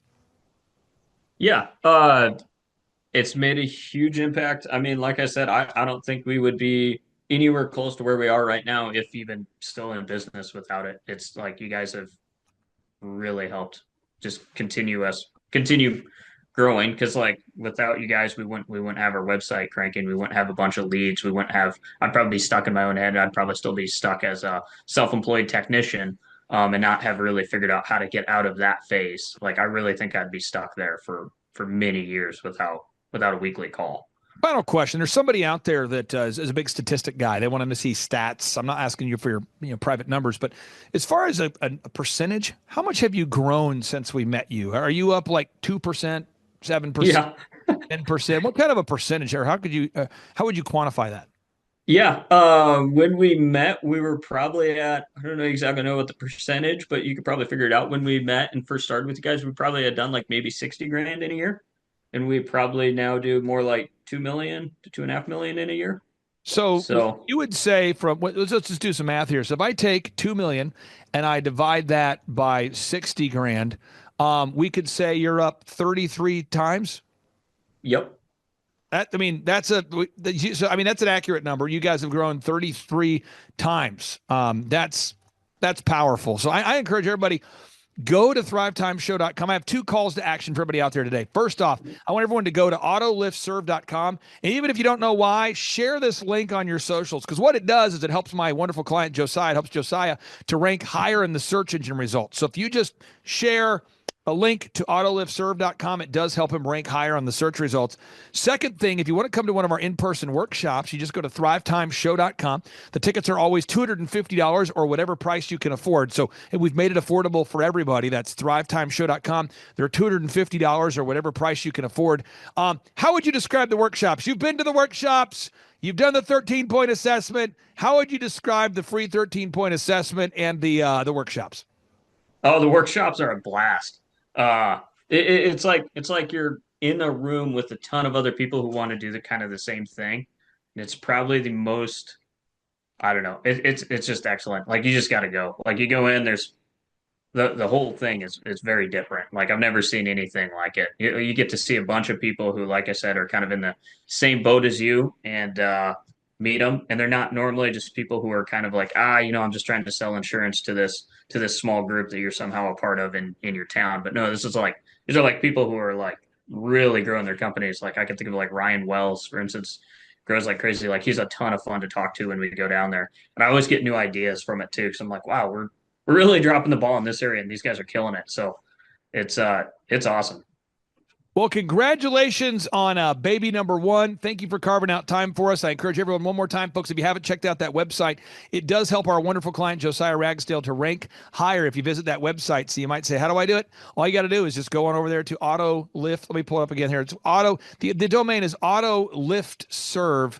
AutoLiftServe.com. Auto, L-I-F-T, serve, S-E-RV. If you go there, what it does is it helps our client rank higher in the search results if you share today's link, if you share a link to his website. So make sure you do that, folks. Again, Josiah, thank you so much for your time, sir, and we'll talk to you soon.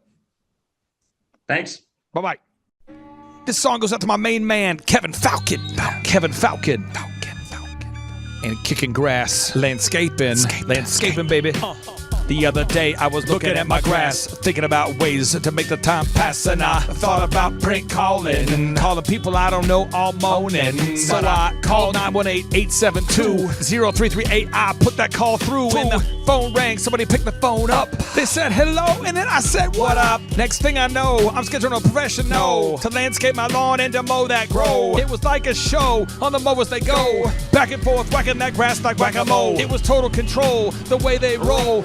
Kicking grass, mow, blow, and go. It's like the Super Bowl of the mow show. I was so impressed, I gave them mow dough. I even offered to mow slow, wishing and hoping that I could prolong the show. But they said no, and I said whoa. I tried to film that thing on my video, but my phone was full, almost overload. Filled with videos from the garden show. We kicking grass now. We're kicking grass now. We're kicking grass now. It's like that now. It's like that now. You better go and kick that grass up off your land now. You better go and kick that grass up off your land now. You better go and kick that grass up off your land now. You better go and kick that grass up off your land now. You better go and kick that grass up off your land now. You better go and kick that grass up off your land. My name is Kevin Falcon. I'm the owner-operator of Kicking Grass and Taking Names Lawn Care.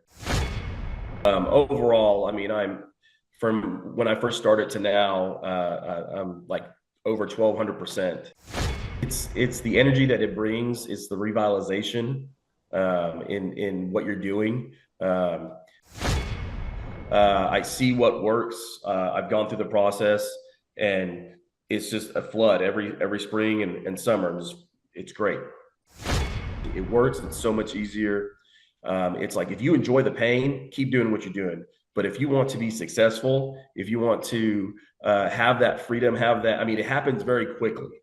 It's not like it's okay, in so many years we're going to get you here. Is if when you implement your systems and your suggestions and your guidance, it happens. It goes. It takes off. Ladies and gentlemen, on today's show, we're joined by a man who had a job And he says, you know what? I want to keep my job and then I want to build something for my family. I want to build some different income streams for my family. I think what today's guest brings to the table is a really large slice of the American pie. Most people that I know, they have a job and they're looking to earn a little bit more money, time freedom, financial freedom. And so he started what I would call maybe a landscaping business or a lawn maintenance company. His name is Kevin Falcon. Kevin Falcon, welcome on to the Thrivetime Show. How are you, sir? I'm great. How are you? Brother, I'm excited to be with you here, and I'm going to pull up your website real quick so you can verify that you are not a hologram. Could you share with us, that website is kickinggrasstulsa.com, kickinggrasstulsa.com. Yes, that is my website right there. Could you verify what your first and last name is and what the name of your company is, sir? My name is Kevin Falcon. I'm the owner-operator of Kicking Grass and Taking Names Lawn Care. Now, okay, I'm gonna go through rapid fire, no trick questions, just rapid fire. So here we go. How long have you worked with us approximately? I think this is going to be my 6th year with you guys. And Andrew always brags on you because you're just a low maintenance, hardworking guy. I want to tap into your brain and just for anybody out there who's watching this, that maybe they have a job and they're kind of looking to start a side gig or a side hustle or a side company. Could you tell us what were you doing before you started Kicking Grass, or maybe what were you doing while you were starting Kicking Grass? So I worked for a local convenience store in the Tulsa area. Worked with them just over 20 years. Actually, just quote unquote retired from them, so if you will. But I've always kind of maintained lawns on the side, and it's just something that I feel good at when I accomplish it. Now, what was your goal when you started Kicking Grass, or where did the name? How did you come up with the name? How did you design that name, Kicking Grass? So you guys came up with it. There was a moment you guys had mentioned in one of the meetings or at your conference where have you ever spent 8 hours working on your logo, moving it millimeter to the left, millimeter to the right, trying to perfect it. And, in my early 20s, I was trying to, do all that stuff and all of it just really hit for me. And I'm like, it doesn't matter. It does. The name doesn't matter. The logos don't matter. So they asked me what I wanted, and I said, whatever you got. And they gave me 8 names, and I thought Kicking Grass was great, and I ran with it. I'm just curious because I was part of that meeting. This is what happens a lot of times. Clients will reach out, and we have 160 clients, and the coach will say, Clay, we've got a lawn care company that needs a name. We've got a restaurant that needs a name. And so I'm just sort of long on ideas, but I'm not emotional about which idea you approve or which idea you go with. So it could say, step one, we sat down together, we came up with a name. And then the logo and the website, so many business owners get stuck there. As part of our business coaching program, we guide you through the entire path. And part of that obviously is building a website and the print piece and the graphic design. How much has that impacted you having all of that with one flat monthly bill? Like how has that helped you from a peace of mind perspective, knowing, hey, I'm going to pay these guys a flat rate of this. And not only are they going to do the coaching, but they're going to provide photography, video, web, search engine, all those tools. It simplifies everything. Like I said before, when I tried doing a lot of these things on my own, trying to remember everything as far as the advertisement and things like that portion of it, that's all handled and controlled, so to speak. I just have to worry about closing the deals and getting the jobs done. Now, this next area, whenever someone thinks about growing a company, they always say, people will come to me all the time, and I'm sure you can imagine these situations. They'll come to me and they'll say, Clay, what's the most important thing I need to do to grow a company? In fact, I was talking yesterday to a lady who's looking to grow her dentistry practice, and she said, at the end of the day, what's the most important thing I need to do to grow a successful company? And I said, it's kind of like asking, a baker, what's the most important ingredient to make, a dessert item? Or it's like asking a landscaper, what's the most important tool you have? Is it the screwdriver? Is it the lawnmower? Is it the weed eater? Is it the leaf blower?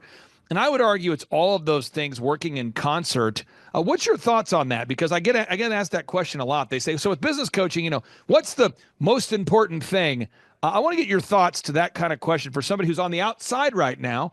In particular, this lady's a dentist, a wonderful dentist, sharp dentist. She has no leads, no real traction, but she's got the degree, she's got the overhead, and she's going. What's the main thing that moves the needle for your clients? I would say the experience of trying to do all that stuff yourself and realizing there's only so many hats you can wear successfully, and knowing your strengths and your weaknesses, what to give up and who to delegate what to. Just that is the most important thing, realizing your shortcomings and trying to have somebody else maximize that for you. So we're going to pull this up here. I wrote a book here. I've written 30 plus books. This particular book is called The Millionaire's Guide. And again, folks, if you might have missed it, that website is kickinggrasstulsa.com. That's the website, kickinggrasstulsa.com. And by the way, if anybody shares today's show, you'll help Kevin boost up higher in the search engine. So please feel free to share that URL, kickinggrasstulsa.com, no matter where in the world you're watching from. But if you go to thrivetimeshow.com and you go to /free resources, you can follow along. I've written 30 plus books, and you can download for free one of my books, A Millionaire's Guide, How to Become Sustainably Rich. And if we turn here in that book to page 5, we're going to go through this 90 miles an hour, all the steps here. So step number 1, I'm not asking you to tell us your numbers, but why do you have to establish the revenue goals? Like, why is that important for you as a business owner to know what your revenue goals are and what your weekly revenue goals are? Why is that important for you as a business owner? That way you can judge how well you're doing, where you can improve at. If you don't have a benchmark, then you don't know whether you're meeting your full potential as a company. And again, you came from a world where you worked very successfully for a long time in the convenience store industry. So you actually worked in a business where you had to know the numbers. You had to know the numbers for the store. You had to know inventory. So a lot of the things we taught are very applicable for your career as well.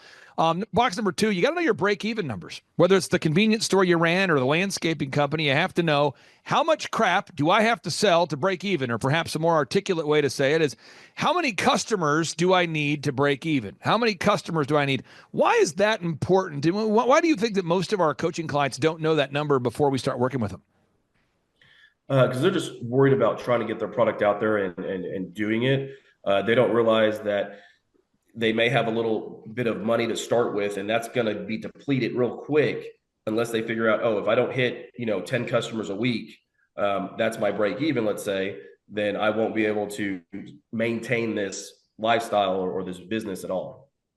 Now, we talk about number 3, defining the number of work hours you're willing to work. You are working full-time at a job, having a lot of success in a career, while you were also growing a landscaping company. And one thing I never want to do for my clients is I never want my clients to try to feel the need to work the schedule I work, nor do I ever feel the need to work the schedule that my clients work. So clients always ask me, Clay, what hours do you keep? And I say, well, I really like to work from 5 a.m.-ish to 6 p.m.-ish, 6 days a week. People say, what?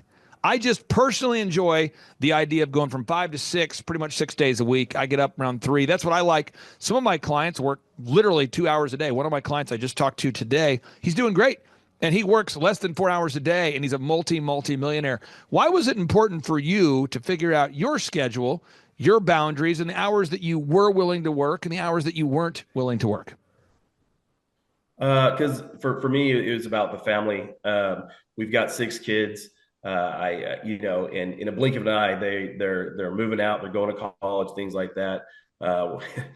We're down to our last 2, so I really wanted to make sure I had the time to spend with them, and then it's those little moments to be there for those kids. So with the time I put in with my previous job and the experience I now have while doing my new career, so to speak, I'm able to have that fluctuation and that time and that availability for all my kids wherever they are in their life. It's powerful. It's powerful, folks. And I think if somebody out there, if you're watching today's show, that's a little, gut check for somebody out there. The whole purpose of a business is to create time and financial freedom so that we can pursue the goals that we believe God's given us. And a lot of that has to do with family. We talk at the Thrivetime Show workshops about sitting down and very intentionally making the list of your goals for your faith, your family, your finances, your fitness, your friendship, and your fun. And all of us struggle in different areas. I mean, some people are incredible family people. Maybe they struggle in finances. Some people are great at fitness. Maybe they struggle in business or whatever. But I encourage everybody out there to take the time to do that. Box number 4, we got to figure out how to make your company stand out in the clutter of commerce. How do we define your unique value proposition? How do we do it? Who are your top 3 competitors? How do we compete versus that? And we try to help our clients do that through marketing and branding. And I want to kind of move on to box number 5, which is branding. We want to make sure your branding is incredible. I ask everybody out there watching today's show, rate your website and your print pieces on a scale of 1 to 10, with 10 being the highest. Rate your marketing on a scale of 1 to 10, with 10 being the highest. And ask yourself, how highly would you rank your own website versus your competition? And that's the kind of stuff will help you bridge that gap and make your website, your photography, your video great. Box number 6, you have to have a 3-legged marketing stool. And Kevin, as you know, there's endless people reaching out to you, trying to convince you that this is the best way to market. You should try this ClickFunnels, do this magazine ad, do this mailer, do this thing, join this chamber, go to this networking thing, do this trade out sort of, it's like where you do bartering and trading. There's a trade association. And if you're not careful, I mean, you get pulled in multiple directions. How is it, from a peace of mind perspective, how has it impacted you knowing that generating leads is not a problem for you now? It's good. It's wonderful. I'm very skeptical now of everything else, like you were mentioning, the mailers, the magazine joiners, and all that stuff. I see what works. I've gone through the process, and it's just a flood every spring and summer. It's great. So you would say, you now know it's wonderful. You've gone through the process. You now know what works and what doesn't work. Is that accurate? Yes. Okay, I think it's big, because I think somebody out there doesn't know the process. They haven't gone through this process. They're running around looking for leads, scavenging for leads, and you set a flood. You just have a flood that comes in every spring. You just know it's going to happen now. Yeah. Okay. Box number 7, having a sales conversion process. And some people adhere to this very fastidiously, some not as much, but you have to have sales scripts, recorded calls, print pieces that make sense. And at the end of the day, you have to track your results. Can you talk about the impact that tracking every week with a business coach has had on your life and business, where you weekly look at your numbers and you actually track those numbers every week? It's mind blowing to see how many leads we get. We've even started tracking like how much acreage we've mowed. I think we're somewhere just shy of just under 1,200 acres that we mow for the season, things like that. It's astonishing to see when you go back over these numbers, just to see how much you've actually accomplished. Because when you're in the moment and you're performing the task or the service that you have, you don't really notice all those details until you can step back and look back at what you've done and accomplished. And one of the things that's so great about working with you is, I know you're going to come in on Friday. There's homework you have, there's homework we have.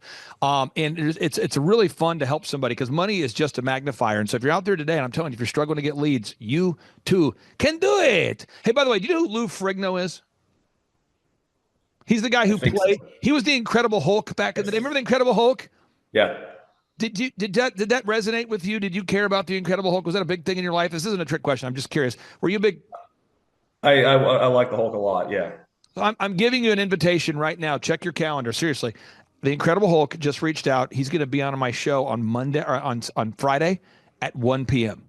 Okay. Friday, 1 p.m. He's going to be in the studio. So if you want to be in the studio to interview the Incredible Hulk, I just found out he's coming to Tulsa. He's going to be in our studio. I just found this out. So if you want to be there, open invitation to you, friend. I know Friday's the day you normally meet with Andrew, but you did. Because most of our clients are not in Tulsa. So if you want to take advantage of that, you, me, Incredible Hulk, it's Friday at 1 o'clock.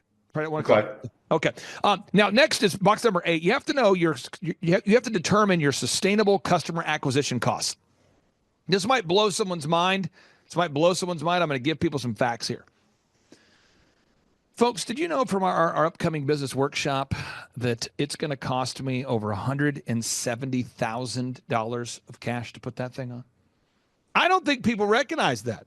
So when you talk about, let me walk people through this. You got Eric Trump. This is President Trump's son. This is the guy who runs the Trump Organization. You've got Robert Kiyosaki, the best-selling author of Rich Dad, Poor Dad, the top entrepreneurial author of all time. You have myself, and I work very cheap. You have Tom Wheelwright, the financial planner for Robert Kiyosaki. I just got off the phone with the law enforcement community. I mean, we've got security. I mean, we've got a Secret Service detail. We've got lunch. We've got the dinner. I mean, you get this because you ran a very successful convenience store. You know how costs can pile up. Yes. And so I'm not at all shocked that this just in, folks. If I'm spending over $150,000 to put this on, and there's only 300 people here, how much am I spending per person on putting this together? Someone might say, you're spending $500. Yeah. So I'm just being real. The costs can creep up and you say, man, why does it cost that much? Kevin, you've been to our workshops. I mean, we offer a workbook. We serve lunch both days. We bring in first-class talent and speakers. Could you explain the impact of attending the workshops and what that's made on your life and or business? It's the energy that it brings. It's the revitalization in what you're doing. They talk about a lot of times in lawn care how sometimes, a lot of us are solo operators. And you get a loan and you're out there and you're by yourself. It's always good to get back refreshed, see everyone else in whatever element that they're in. They're excited, they're pumped, they're hammering down the fundamentals of business with you and just making you kind of reevaluate, a self-reevaluation of what you're doing and how you're doing. I just encourage, and do you ever laugh at the conferences? Do you laugh at all or not? Yes. Okay, because it's just so raw. I absolutely love it. Okay, so next area here, box number 9. You got to create repeatable systems, and I won't ask for the name of the convenience store you worked with, but I can say you were very successful in that field. And so that business is all about repeatable checklists and processes. And my dad had an opportunity to work for the same great organization that you did. So may my dad rest in peace, but he worked there as well. And you talk about checklists, you talk about scripts, you talk about daily to-do lists. You talk about no bathroom goes uncleaned. You talk about greeting customers with a smile. You talk about an expectation of excellence. You talk about no uncovered shifts. You talk about high and tight uniforms. You talk about mystery shoppers. You talk about merit-based pay. You talk about, there's so much we could talk about from that business that's applicable to this one. But could you talk about what it's like to build these systems and to have our team help you build these systems for your own business? It's a lot of trial and error, but it's also, as the saying goes, it's better to be a pirate than a pioneer. So having said that, I was able to mirror a lot of what I was already doing and just copying over and translate and just kind of changing words here and there for my business. That way it could apply to what I do. And just, like I said, just taking those great ideas, I see that it already works and applying it for me. Love it so much. And again, folks, for anybody who's scoring at home, if you're scoring at home, that's sort of an odd thing that you'd be scoring right now at home. But if you are scoring at home, that's kickinggrasstulsa.com. We'll continue here, final 4 minutes together here. Box number 10, management systems. Once you start generating leads, you got to manage a team of people. You have to manage a team of people, and we talk about that. Once you're managing a team of people, you have to hire people. Box number 12, you got to learn how to hire people. How do you find people? How do you recruit people? Box number 11, you got to have a repetitive weekly schedule, a schedule that's sustainable for your family. You mentioned you have 6 kids. I've got 5 kids. You have me beat. You win. There's a competition. I just lost. You just won. You've got 6 kids. I've got 5. What I'm saying is all of this is what makes a successful company. It's not just branding. It's not just marketing. It's not just videography. It's all of it.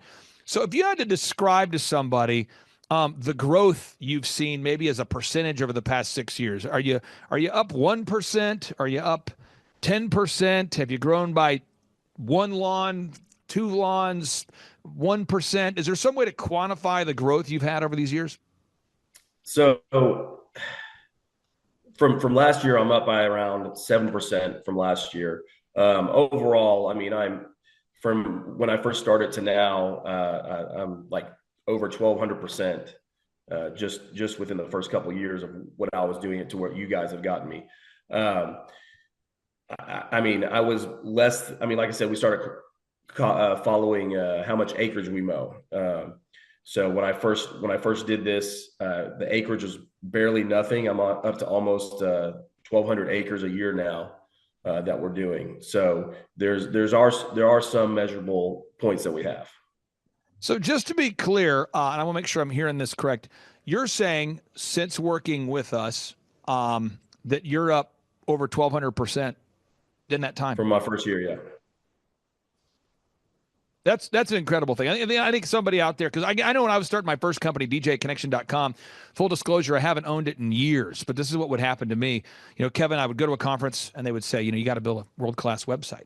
And I would think to myself, I'm going to have to hire a guy. I called my web guy. I'm not complaining. I'm just being real. I called the web guy, and the web guy's like, well, it's going to be, this is the web guy now, first-class website guy. He had built the website for Garth Brooks and other leading people. He'd said, well, it's going to be, $6,000 a month for a year for the website to maintain it. I'm going, okay. Again, I'm building America's largest DJ company. I don't know it yet. We're doing like 2 weddings a weekend, and this guy's telling me $6,000 a month, and he says, however, for your website, Clay, you're going to need a video for the website. I'm going, yeah. So for clients like colawfitness.com, we build their website, and we make a video for them. That's included. But this guy said, you got to make a video. And I said, well, how much is that? He said, I don't make videos, but you can call my video guy. And I'll never forget, I called the video guy, $10,000 he wants for a great video. And I'm thinking, $4,000 a month for you, $10,000. I remember I was trying to figure out public relations and how that works.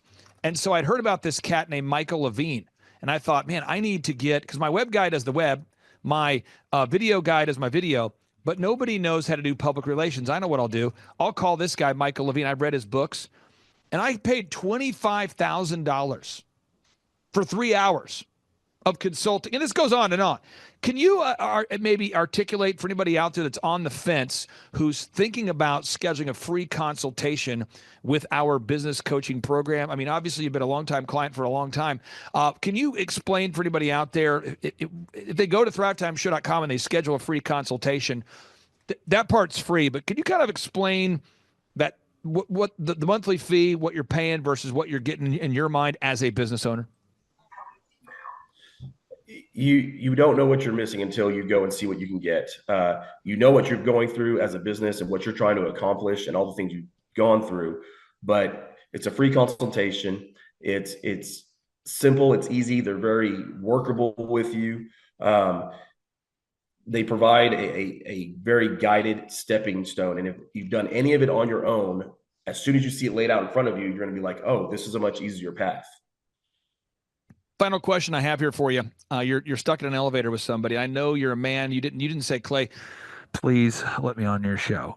Different. You're a guy who's humble. You're behind the scenes. You're raising your 6 kids. I think you'd probably rather be at the dentist than being on today's show, and I appreciate you stepping out of your comfort zone. So you're stuck in an elevator with some guy. You got 5 minutes until the rescue comes, and he's like, so, tell me, give me like a 60-second. How has the business coaching program impacted you, and would you recommend it? It's for me, it's experience. And I've been there and I've butted my head against the wall and I've gone through what you guys have given me, and it works. It's so much easier. It's like, if you enjoy the pain, keep doing what you're doing. But if you want to be successful, if you want to have that freedom, it happens very quickly. It's not like it's okay, in so many years we're going to get you here. Is if when you implement your systems and your suggestions and your guidance, it happens. It goes. It takes off. I'm super excited to see you Friday morning, but also if there's any way I could see you for that Lou Frigno interview, I think that'd be awesome. I think you'd have a lot of fun with that. We can harass him. I want it to be 2-on-1 where it's not just me versus him, because he's a big man. He's the intimidator. He's the Hulk. So maybe if you show up, maybe I'm less nervous. Maybe it's a good fit. If you can't, I get it. But open invitation this Friday. I'm not BSing you. I just found out the Hulkinator, the Incredible Hulk, Lou Frigno, is going to be in studio at this office, coming specifically for this interview at 1:00 on Friday. So if you want to be here, you are invited, my friend. Appreciate it. Thank you. Come on out, Baxter. What's the matter? Can't you handle it?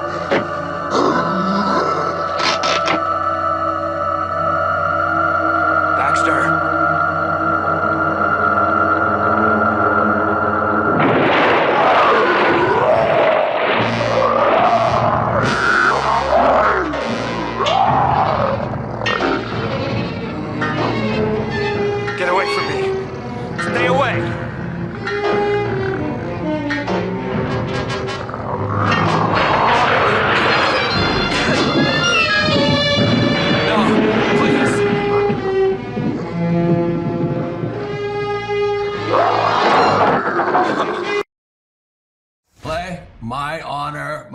honored to be on your show, and thank you for all you do. I hear the ripple effects from you are good ripple effects. You know what I mean? People rave about what they learned from you, so congratulations. And we went from expecting maybe 250,000 this year to we're at 400,000. Hi, I'm Kelsey with K&D's Woodruff Finishing, business owner at 23. So I've been working this K&D's company for about 5 years now, and we started working with Thrive not too long ago. And we went from expecting maybe 250,000 this year to we're at 400,000. That's what we're going to hit or exceed. So we're pretty excited about that. It's been pretty much just listening to what they have to say. Their hiring process has just really been incredible as far as finding good quality help, and the just the accountability of meeting up with them weekly, and like such good insight, the resources that they have for specific business questions. It's all been really incredible. It's been a great experience, so I would recommend it to anybody. Hi, I'm Amy Cheney. My husband and I are owners of Cheney Construction here in Pampa, Texas. And I was a little skeptical at first because my husband's tried to do things like this before. But once I was able to speak with Clay myself, I thought we need to give this a chance. So we were able to determine that the savings that we have from the decision that we made each month is going to be roughly about $2,000 a week, so it's about $8,000 a month.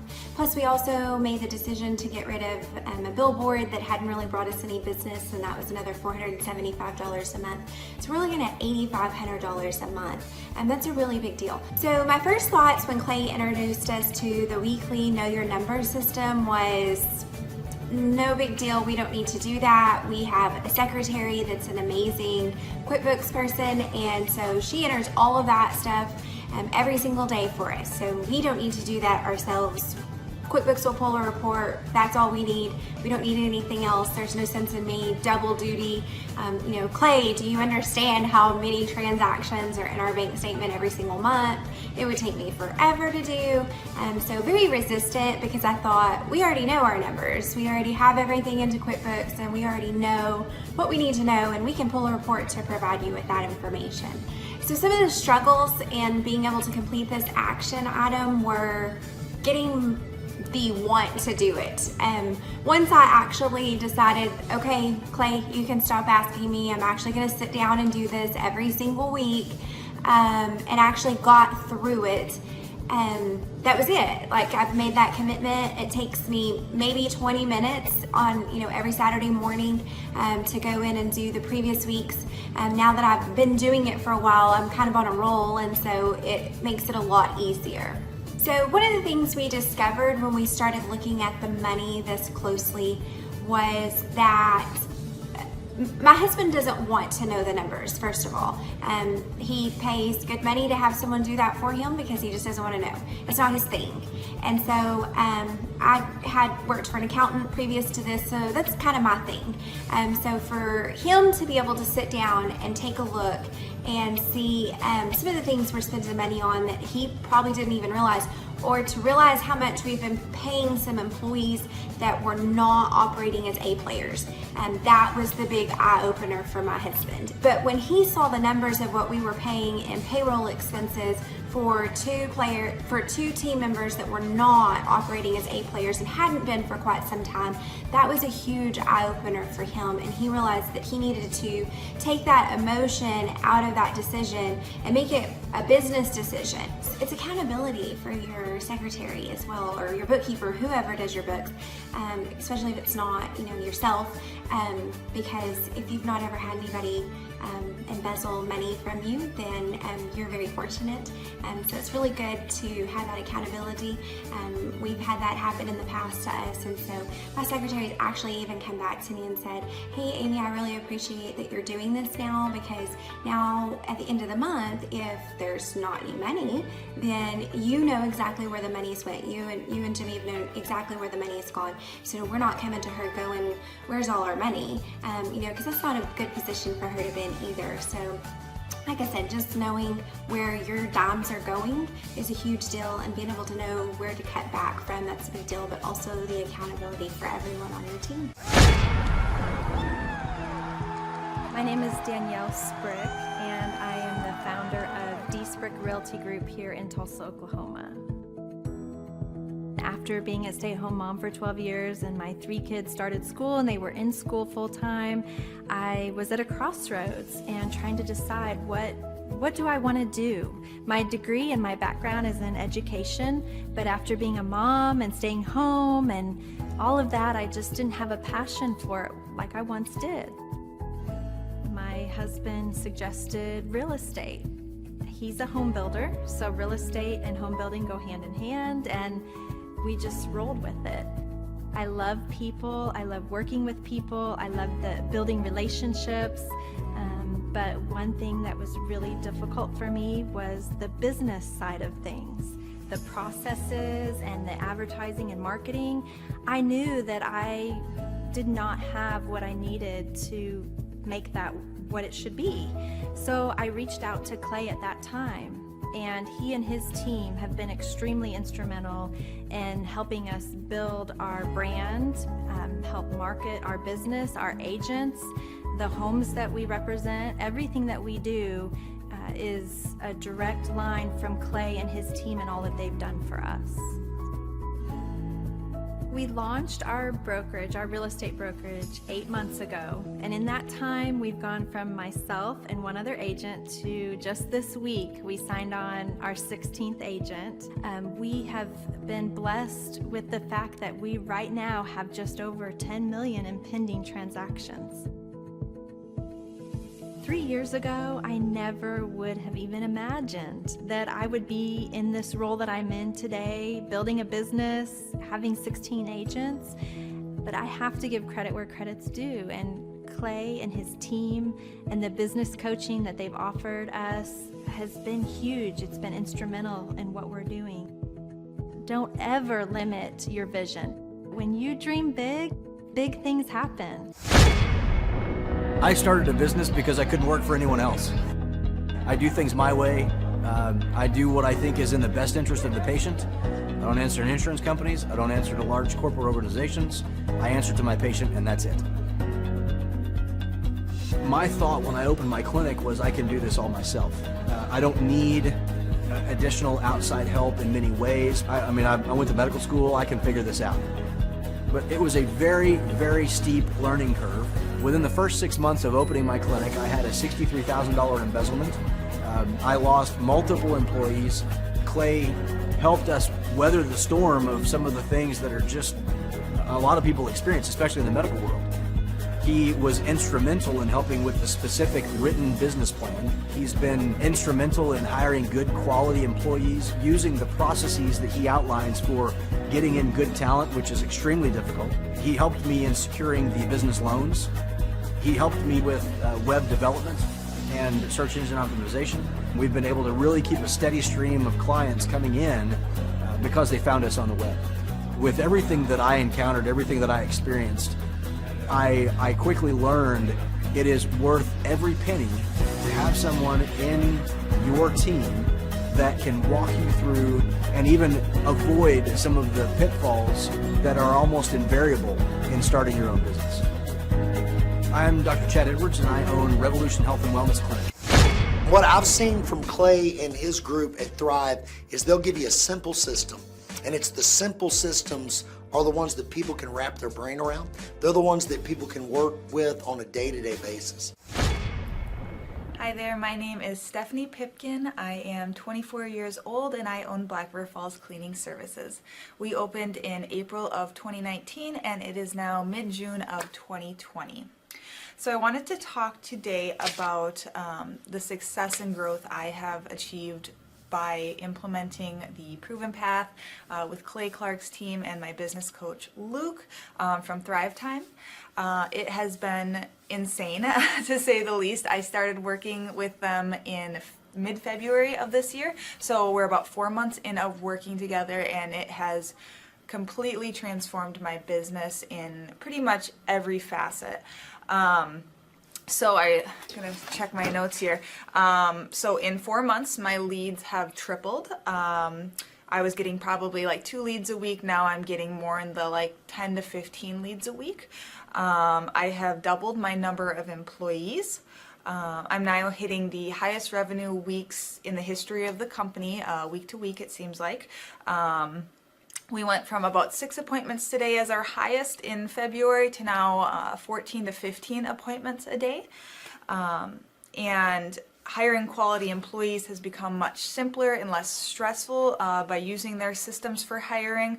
I typically only get maybe 2 complaints a month, if that, and everybody shows up to work. I just have really high quality employees now, especially in something people typically consider a high turnover type of work, you know, cleaning houses, cleaning businesses.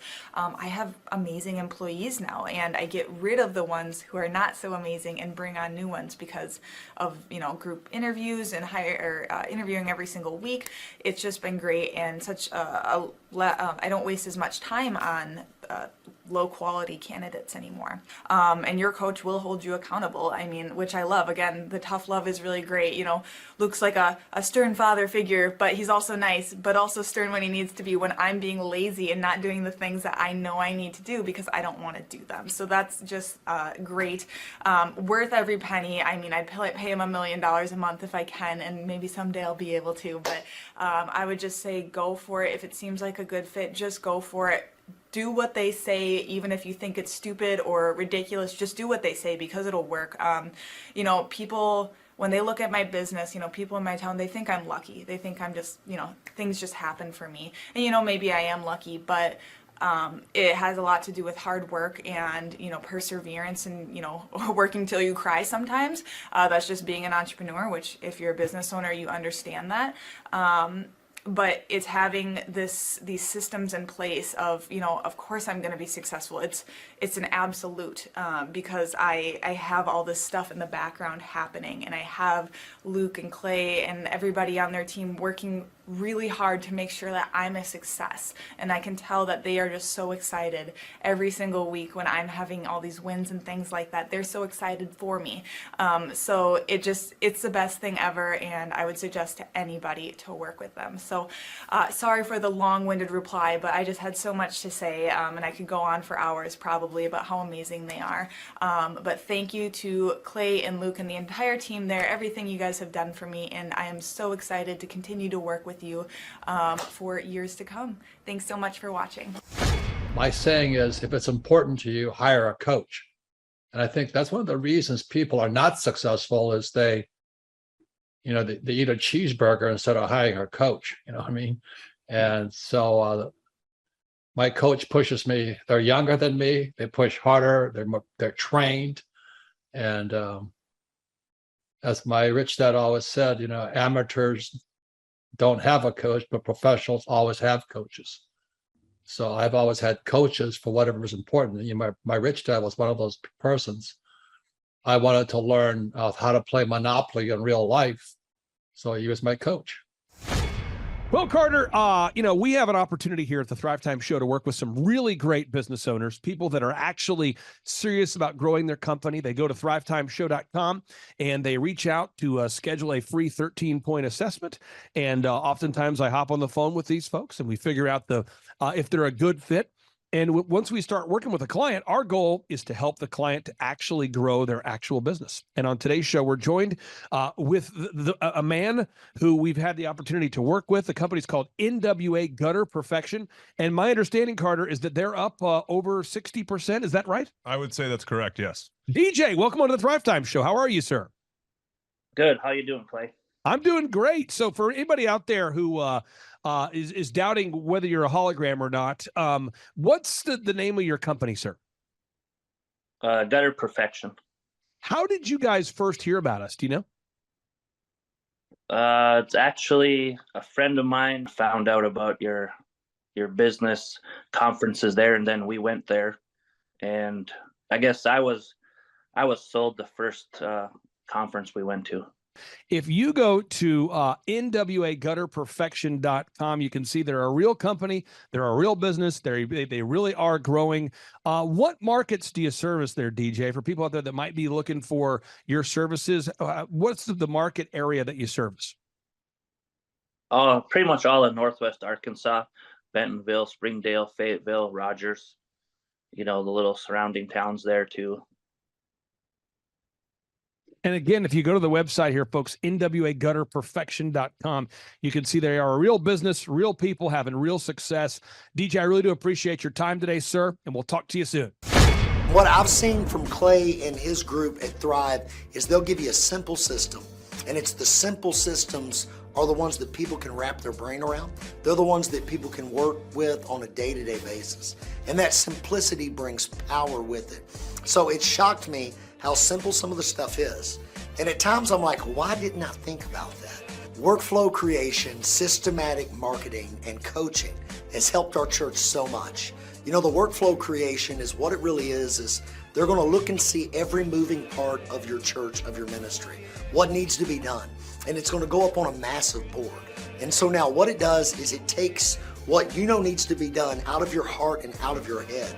Really takes the pressure, the stress off your shoulders, and it puts it on the board where your entire team, your ministry can see exactly what you want them to do every day. And so they know this is the playbook, this is what we're doing. And then there's laser sharp accountability with a meeting afterwards, did it get done or not? Clay, you're an entrepreneur, I'm an entrepreneur. And as they say in Stoic, the obstacle is the way. I think YouTube is a tremendous educational platform for good and bad. So you've got to really again choose your teachers wisely, as anything else. So the best lesson sits in the back here, and I think you do it and Dr. Z does it. Once you learn something, if you really want to learn it, you got to teach it. I think it was life-changing for me and how I approach business. Could you explain Octa non-verba, what it means and how our listeners can apply it? Clay, you gave me goosebumps, man. I'm glad it hit you as hard as it did. Octa non-verba is the motto of the U.S. Merchant Marine Academy at Kings Point, New York. I had appointments with Naval Academy and Kings Point Merchant Marine Academy. And Merchant Marine Academy's motto was Octa non-verba. In other words, don't listen to what a person says. Watch what they do. Well, the first time that I ever met you, Clay, was at that first conference in Tulsa. And that was an incredible conference. And I was so impressed with just the whole thing, just the professionalism, you as a person, your business, your work ethic, and really just who you are. And I was very impressed with all of that. And I thought, gosh, you know, this might be someone that I would really consider working with. Like maybe he could really help me. And that's really what got me interested, because I was so impressed with just the professionalism of all of it. And I learned a lot. I come about once a year to a business conference, and I'd like to come more, but every year I try to come with my marketing girl with me. And we always learn something. And I think next year I'm going to bring my husband because he really needs to come too. And you're in McKinney, Texas, right? So how long have you been an orthodontist in McKinney, Texas? So I've been an orthodontist for 26 years, practicing in McKinney. Years. And when you went to medical school, what percentage of the time in medical school or dentistry school, dental school, did they spend teaching you how to market and or grow your own practice? Absolutely zero marketing skills. Okay. And from when I talked to Andrew, you're the coach who works with you, I'm always hearing that more and more patients are coming in from Google. Could you talk about that? How much of an impact does it have having maybe a rebranded or updated website and Google leads coming in? It has had a huge difference, absolutely huge difference in our patient load coming in. And, you know, before I really wasn't tracking really well. And that's one of the things I learned from Thrivetime Business was how to track patients coming in, how to really, how to see where they're coming from. And at the time, I really didn't know much about Google. And, you know, being an orthodontist for 26 years, I didn't really know a lot I kind of went through a time where I went through shock. It was really what I call culture shock, because the old ways of marketing were not working anymore. And because I really didn't know about online marketing, I was still doing, you know, phone book ads and magazine ads and all of these things. And so Thrivetime has really helped. And I will say that it's a process. It doesn't happen overnight, but if you stay the course, you're going to see results, because I'm absolutely convinced. Dr. Christ, thank you for allowing us to take up some of your valuable time today. I really do appreciate you. And I can't wait to see you in person here soon. All right. Thanks so much, Clay.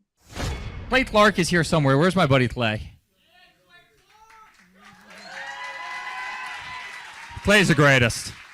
I met his goats today. I met his dogs. I met his chickens. I saw his compound. He's like the greatest guy. I ran from his goats, his chickens, his dogs. So this guy's like the greatest marketer you've ever seen, right? His entire life, Clay Clark, his entire life is marketing.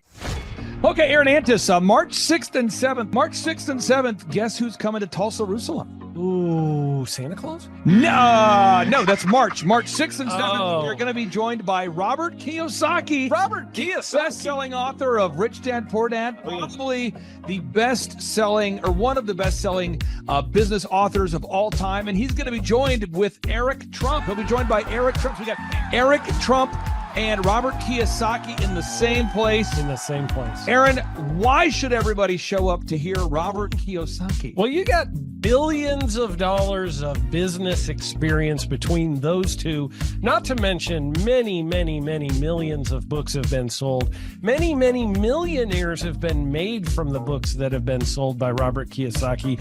I happen to be one of them. I learned from the man. He was the inspiration. That book was the inspiration for me to get the entrepreneurial spirit, as many other people. Now, since you won't brag on yourself, I will. You've sold billions of dollars of houses, am I correct? That is true. And the book that kickstarted it all for you, Rich Dad, Poor Dad. Rich Dad, Poor Dad, the author, the best-selling author of Rich Dad, Poor Dad, Robert Kiyosaki, the guy that kickstarted your career. Yes. He's going to be here. He's going to be here. I'm pumped. And now Eric Trump, people don't know this, but the Trump organization has thousands of employees. There's not 50 employees. The Trump organization, again, most people don't know this, but the Trump organization has thousands of employees. And while Donald J. Trump was the 45th president of these United States and soon to be the 47th president of these United States, he needed someone to run the companies for him. And so the man that runs the Trump organization for Donald J. Trump, as he was the 45th president of the United States and now the 47th president of the United States, is Eric Trump. And so Eric Trump is here to talk about time management, promoting from within, marketing, branding, quality control, sales systems, workflow design, workflow mapping, how to build. I mean, everything that you see, the Trump hotels, the Trump golf courses, all their products, the man who manages billions of dollars of real estate and thousands of employees is here to teach us how to do it. You are talking about one of the greatest brands on the planet from a business standpoint. Right. I mean, who else has been able to create a brand like the Trump brand? I mean, look at it. And this is the man behind the business for the last, pretty much since 2015. He's been the man behind it. So you're talking, we're into 9 going into 10 years of him running it. And we get to tap into that knowledge. That's going to be amazing. This is objectively the highest rated and most reviewed business workshop on the planet.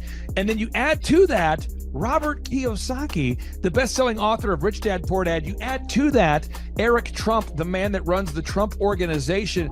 You add to that Sean Baker. Now you might take, but Clay, is there more? I need more. Well, okay, Tom Wheelwright is the wealth strategist for Robert Kiyosaki. So people say, Robert Kiyosaki, who's his financial wealth advisor? Who's the guy who manages, who's his wealth strategist? His wealth strategist, Tom Wheelwright, will be here. And you say, Clay, I'm not going to get a ticket unless you give me more. Okay, fine. We're going to serve you the same meal both days. True story. We cater in the food, and because I keep it simple, I literally bring in the same food both days for lunch. It's Ted Escondido's, an incredible Mexican restaurant. That's going to happen. And Jill Donovan, our good friend, who is the founder of Rustic Cuff.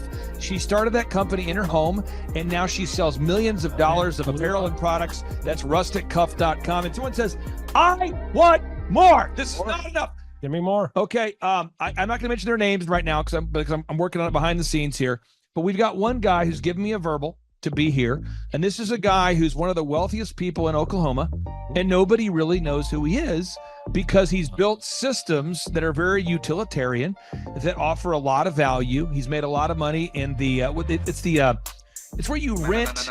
It's short term. Not. It's where you're renting storage spaces. He's a storage space guy. He owns the. What do you call that? The rental.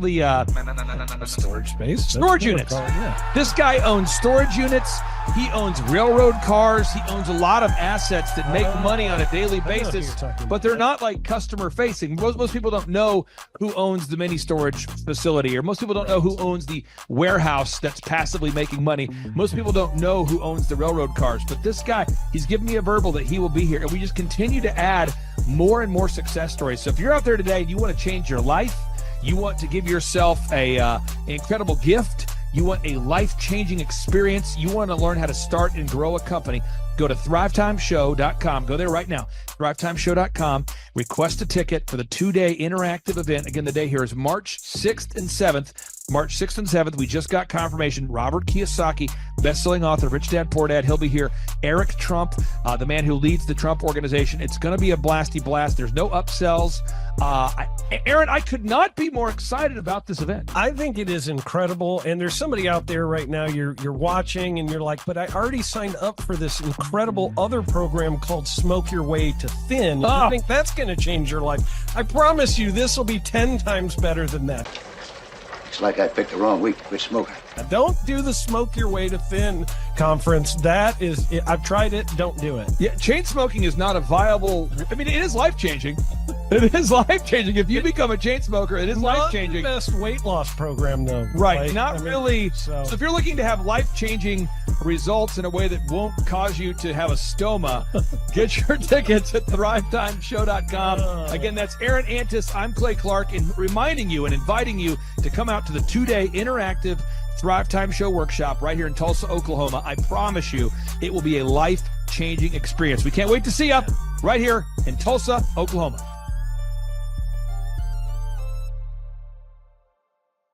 My name is Claire Yinger. I was looking to learn everything about business, which I have learned so many things. It's like drinking from a fire hydrant. I'm gonna have to do it again, multiple times. What I've learned so far has been, just a lot about processes, systems, the power of them, your due diligence. The list could go on and on and on. Well, listening to Clay is very entertaining, because he is entertaining, but also just meeting all the different people and having time and space to you're learning a lot, but then also being able to discuss with other people what they're learning and just getting different perspectives. So very entertaining, very funny, very thorough, but also could be random because it's full of a lot of stories, but it's also intentional. It's like everything he's doing is intentional, but you wouldn't be fully aware that it was, but it is.